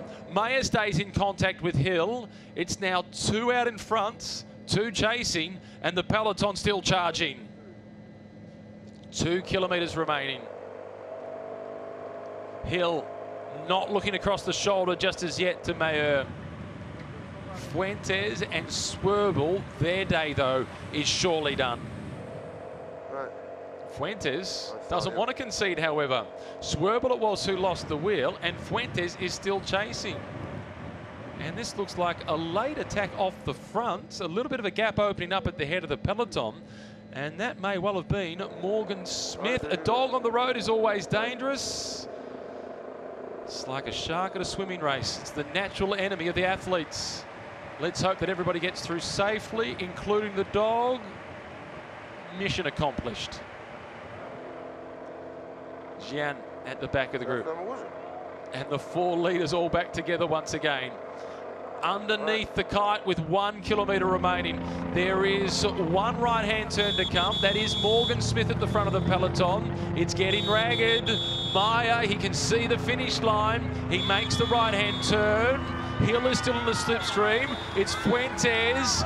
Manzana Postobon are on them with the green jersey of Milano. They've caught the breakaway with just on 700 metres remaining. Hill falls desperately short again. Manzana Postobon, they start to wind things up.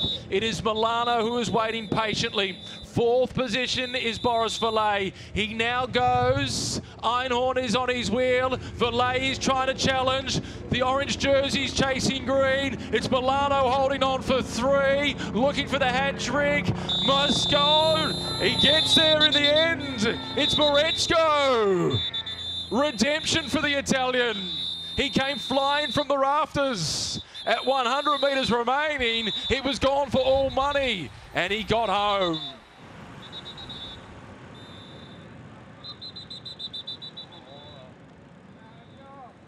Marechko, that looks like relief as much as anything else. Veloci the first to congratulate him. Compatriots, but they're on different teams. It's been a frustrating first 4 days for the Italian. Well, first 3, the 4th has ended perfectly. His teammates, they did all the work. Now they get the chance to enjoy it.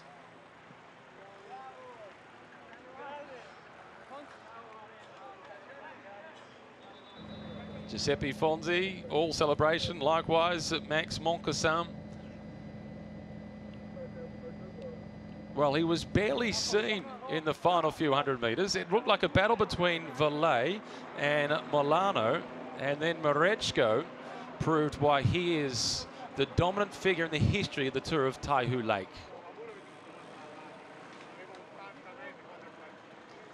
He's still just 24 years of age, Jakub Mareczko. Here's another look at it as they make their way around the right-hander. The break gets caught at that moment. The pink colours of Manzano Postobon, they have the race under control. And Mareczko at this point is still in 10th position and looks nowhere near it. Still a long way back, Mareczko, at this point. The sprint opens up with Milano. Then Valet tries to make his move.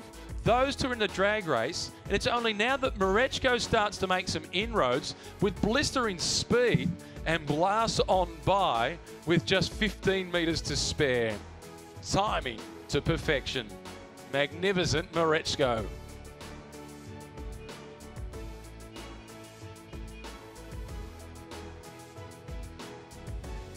That was outstanding.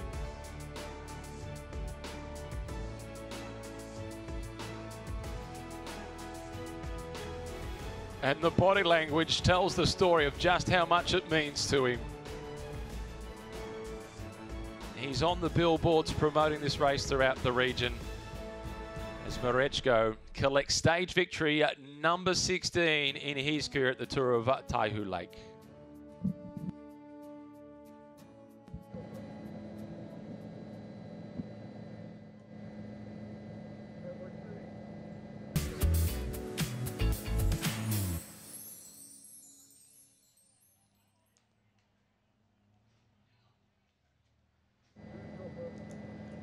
The Water Forest Park, with its rich flora and fauna, hosting the stage finish and hosting Jakub Mareczko for yet another stage victory. His first this year, but the 16th throughout his distinguished career in this race.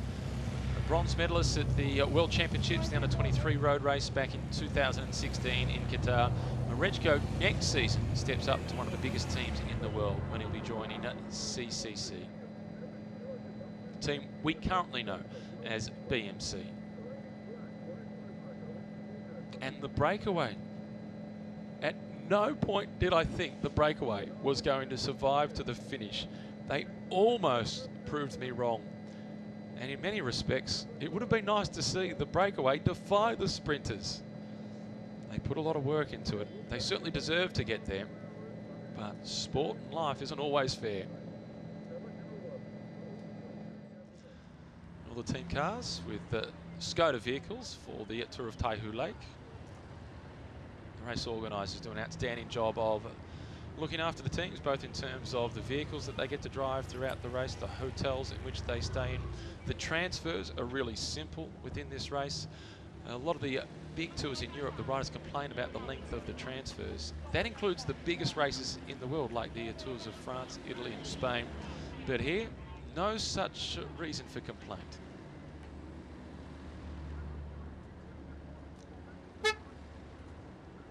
Water and Forest Park of Jinhu, popular tourist destination. Beautiful lotus leaves as well that we can see that float throughout the water. Here he is, the stage winner. He'll be the favourite for the stage victory tomorrow as well, based on what we saw today. He's back to the Mareczko of old.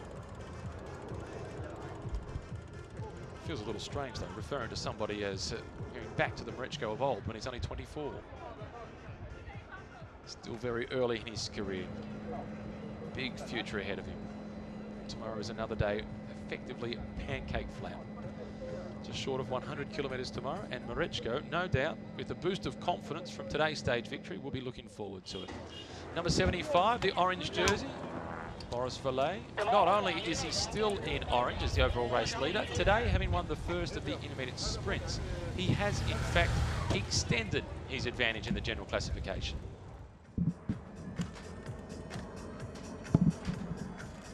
Jakub Mareczko could just about organise the post-stage protocol himself. He's been here often enough throughout his career.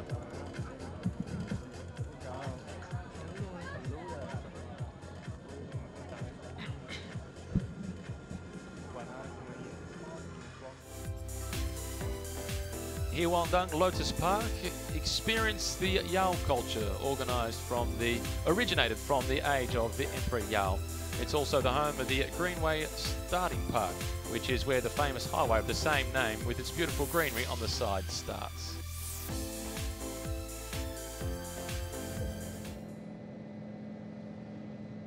This is the finishing area, and it's provided the backdrop to what has been another dramatic day of racing in the Tour of Taihu Lake.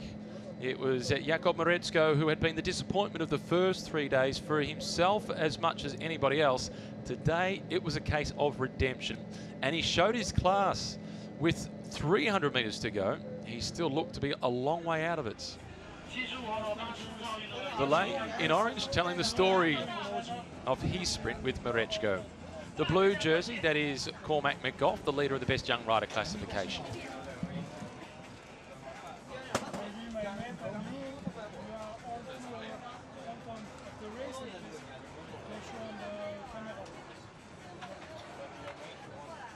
Just trying to eavesdrop on that conversation between the two. Here's a look at the final kilometre as they're approaching the right-hand turn. Ben Hill was leading the breakaway group of 4, and they just stood the slimmest of hope of being able to defy the sprinters, but the pink colours of Manzana Postobon, they spoiled the show for the breakaway. Charging into that right-hand turn to protect the green jersey of Milano, looking for the hat-trick, aiming for his 3rd stage victory in a row. They caught the break just as they exited that corner, and still at this point, with around about 600 metres to go, Mareczko was a long way back, sitting in roughly 10th position. Milano in the green jersey was poised to pounce, so too the orange jersey of Valet. Milano was the first to open up the sprint. It was Einhorn sitting on his wheel, then it was Valet going, the orange jersey coming, and it was only now at this point you see the explosion of Mareczko from Willia Trestina going past them perhaps 5+ kilometres per hour quicker than the rest. That is class.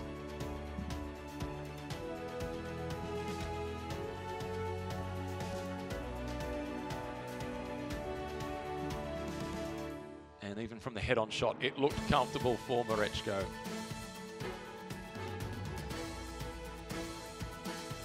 And this time, Milano having to settle for 3rd position. It was Valet in 2nd spot. Tez Vazion, the Eritrean, in 4th position. A brilliant performance by him. He continues to impress in the sprint finishes. And it was Andrei Tulik, the Ukrainian, finishing in 5th place.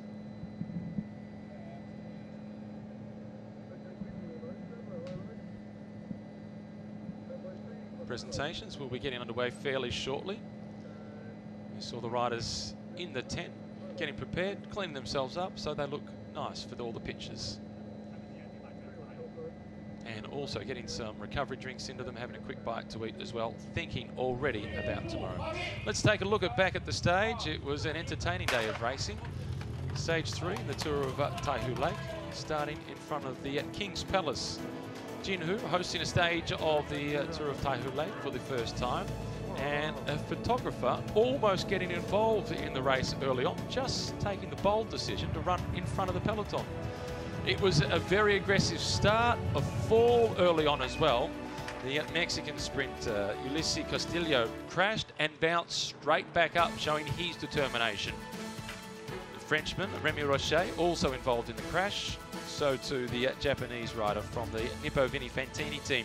It was Okamoto who went down and got back quickly.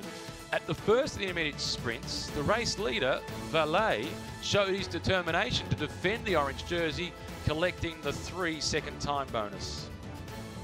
Importantly, in a 2nd spot, it was Jianpeng Liu who collected a 2-second time bonus, moving him into equal 1st position in the race for the red jersey as the leading Chinese rider. That will now go to a count back on the 100th of a second in the opening prologue.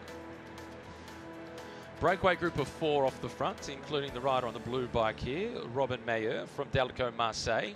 Keegan Swerble from Jelly Belly. It was the black and yellow colours of Ben Hill opening up for the 2nd of the intermediate sprints, getting the better of the Spaniard, Angel Fuentes.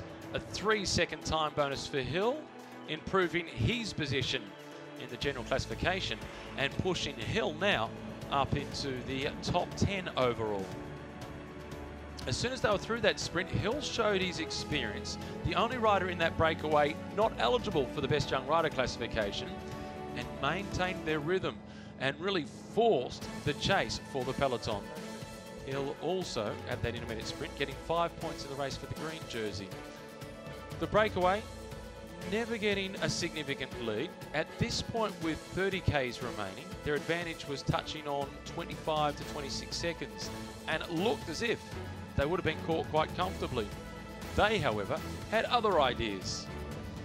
The chase in the peloton, that was being led by Willia Trestina, the teammates of Jakob Mareczko, along with Wanty Group Goubert, the team of the overall race leader, Boris Vallet. With such strong teams at the front, the anticipation was that the break would be caught at around about this point, 5 Ks to go. But they kept on charging at the head of the race. Hill in the breakaway, who was caught with just 40 metres to go 24 hours earlier, was hoping to go even further from the finish line to upstage the sprinters. Many of the riders before the stage started, they feared windy conditions. They didn't quite eventuate. They were perfect conditions for the spectators. Across this last little bridge, perhaps the rise, a final opportunity for Hill to be able to open up an advantage. His breakaway companions responded. Robin Meyer was the first one to get into the slipstream. Swerble and Fuentes eventually clawed their way back. Meanwhile, in the peloton, there was a small attack by Morgan Smith from the Continental team of St. George. He wasn't quite able to open up too much of a lead, as the St. George Continental team have had a huge impact on this race throughout all the stages up until this point. And as they rounded the final corner, the break still in the lead, but not for much longer, as Manzana Postobon closed it down, looking for 3 in a row for Milano in the green jersey. Vallet was in the ideal position, sitting in 4th wheel. He waited patiently. It was then the green of Milano who opened up the sprints. Vallet was the next to make his run, as Mareczko waited.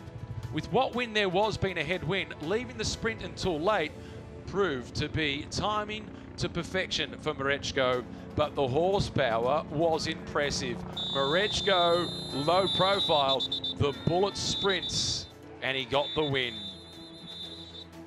Yet again, another incredibly fast stage with an average speed of 47.13 kilometres per hour.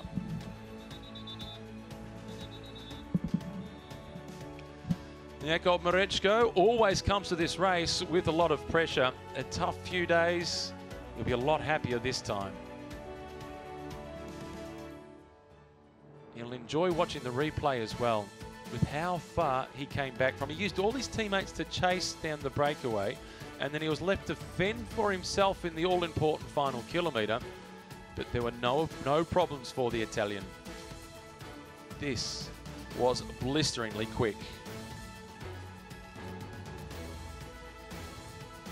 Outstanding performance by Mareczko. Let's now get down to the winner.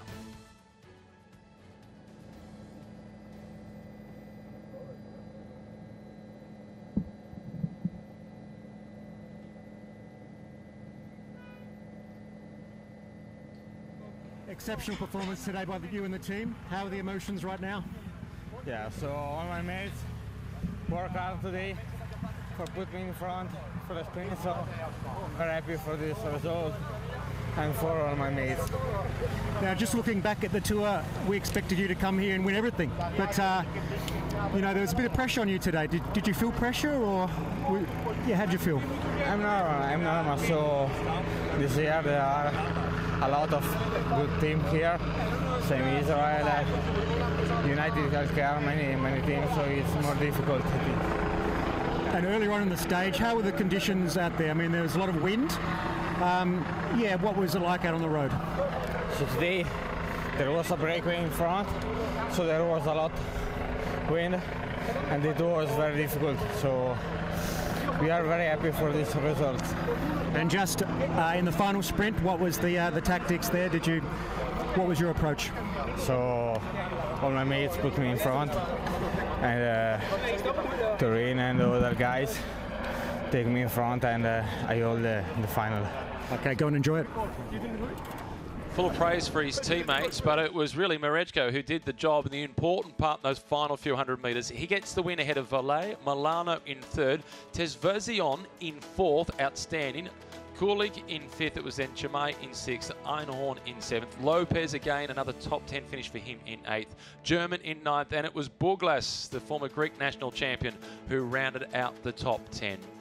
One of the key points of note there from Jakub Marechko was the depth of the peloton in this year's edition of the Tour of Taihu Lake.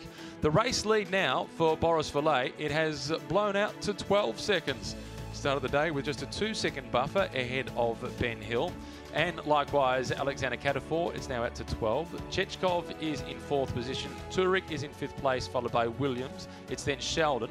McGough is in eighth. Hill, through being in the breakaway today and getting time bonuses, has worked his way into the top 10 for ninth. And it's the former American national champion, the oldest rider in the race, Eric Marcotte, at 38 years of age, who's in 10th position. One for the old guys. And a change of hands in the race for the green jersey. Boris Valle is getting a little greedy. He leads both the overall classification and the points classification, a mere 1 point ahead of Juan Sebastian Milano.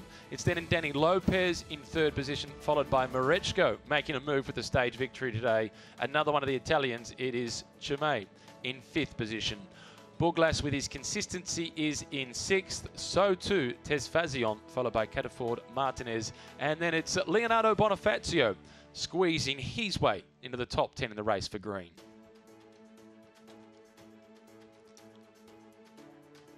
Blue jersey for the best young rider. No changes here in terms of who leads the classification. Cormac McGough is still in blue. Remy Roche is still in second position, but Keegan Swerble has gotten himself a little bit closer.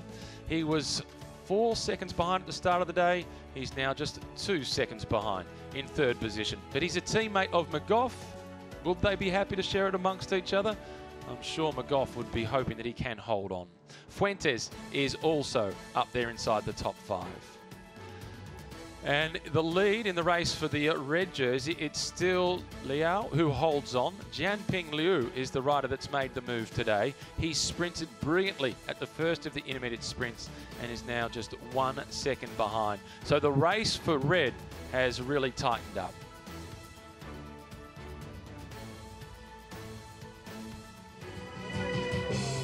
Presentation's now underway for the stage honours. The man in the middle, he's in a familiar position, that is Marechko. But first up, it is third place for Juan Sebastian Milano. In second position, Boris Valle.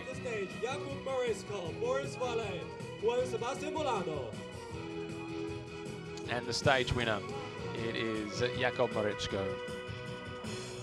He is short, the Italian sprinter. He's on the highest step of the podium.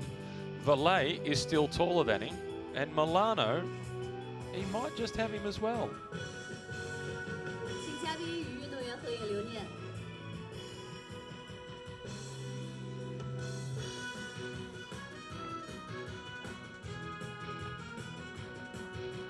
And importantly to note, the 3 riders, the teams on the podium here, these are 3 of the strongest teams in the world that have each had wildcard invitations in the last couple of seasons to either the Tour of France, Italy or Spain. And Marechko it is who comes out on top.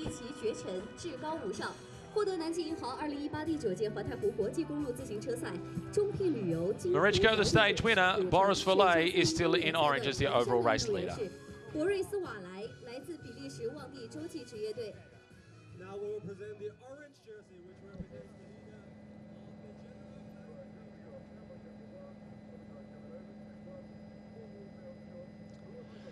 the Jakub Marechko stepping off the podium for the first time as a stage winner this year, the 16th time throughout his career. And based on how quick he was in the last few hundred metres, I've got him marked down for stage 4 as the man to beat. The headwind and the timing of the sprint will have proved all important for Marechko today. Spoke about that earlier on the stage, about the fact that when they made that right-hand turn, it was a headwind and you would benefit in the sprint from going late. And that's exactly what Marechko did. He may only be 24 years of age, but showed lots of experience. This is Boris Valle stepping out to collect yet another prize. 江苏省体育局群众体育处调研员陈良先生和 The overall race leader is also the leader of the points classification. 郝兴先生为获奖运动员颁 First 奖。 up, it is the green jersey that is being presented. Congratulations again to Boris Valle, the second place of today's stage, the winner of the orange Second jersey yesterday, and the winner second today, of the green jersey. but the leader of the points classification and the overall race leader.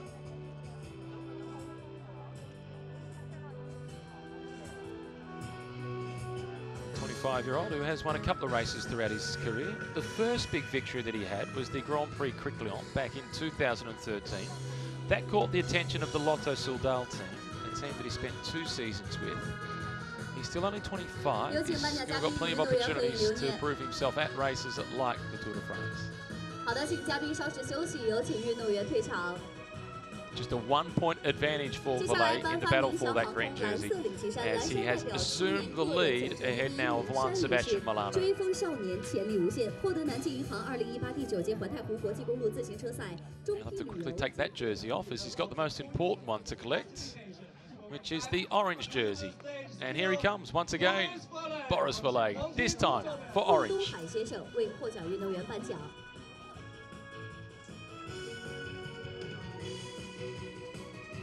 No doubt he would have dearly loved to have collected the stage victory today, Boris Valle, but he can be more than happy with the outcome. He has extended his advantage. It started at just 3 seconds his advantage in the overall classification. It's now moved out to a lead of 12 seconds ahead of both Ben Dybel and Alexander Cataford. 2 riders who aren't noted sprinters, which is good news for Boris Valle. He's lived up to the expectations, Boris Valle. Mark McNally, one of the teammates on Wanted Group Goubert, spoke of Valle before the race got underway and said he's got good legs, he'll time trial reasonably well, and that if he gets anywhere near the leader's jersey, he'll be tough to beat. Mark McNally, thus far, is proving to be correct. This is Cormac McGough with the blue jersey of the best young rider.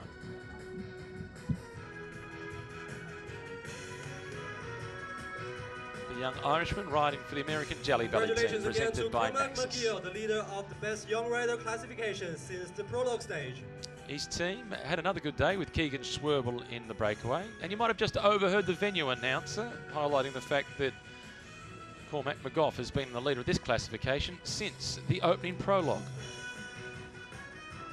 请颁奖嘉宾与运动员合影留念。 好的，请嘉宾稍事休息，有请运动员退 He's 场。 also inside the top 10 in the general classification. 接下来颁发森蒂克红色领旗衫，红衫代表大中华最佳。 Still the red jersey to come. Such an important jersey for the Chinese riders in the race. There's 23 Chinese riders remaining in the race from the 31 who started. And as it was with the blue jersey, it is Lau of the Hong Kong team who has led right from the very start in the prologue. His lead has been reduced today, though. It's now down to just a 1-second advantage. Liao was most anxious about yesterday's stage, the climbs, but he showed that he has got the best form so far in his very young career.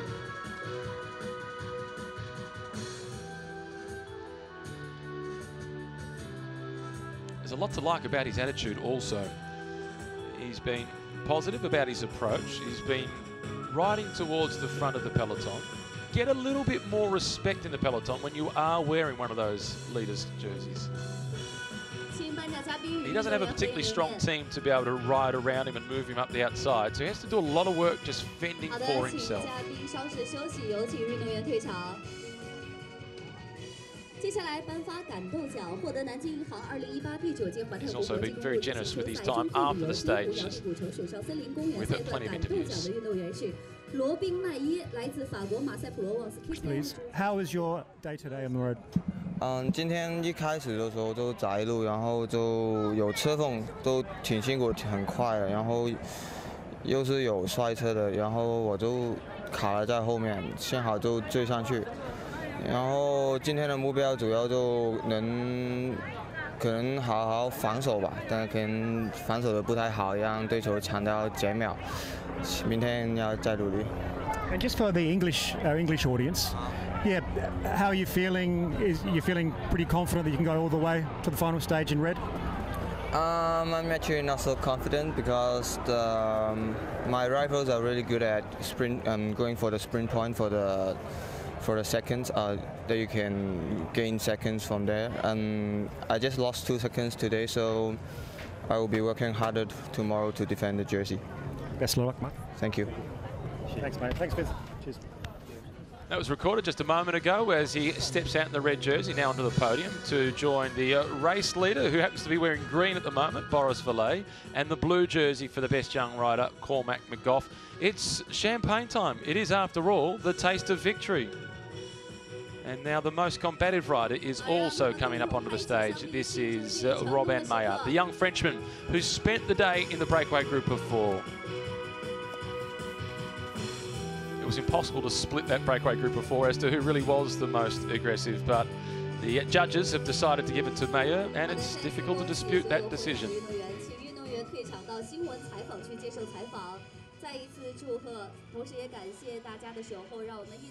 Stage 3, run and 1. It's Marechko at the top. As we look forward to stage 4, it will be the orange jersey on the shoulders of Boris Valet.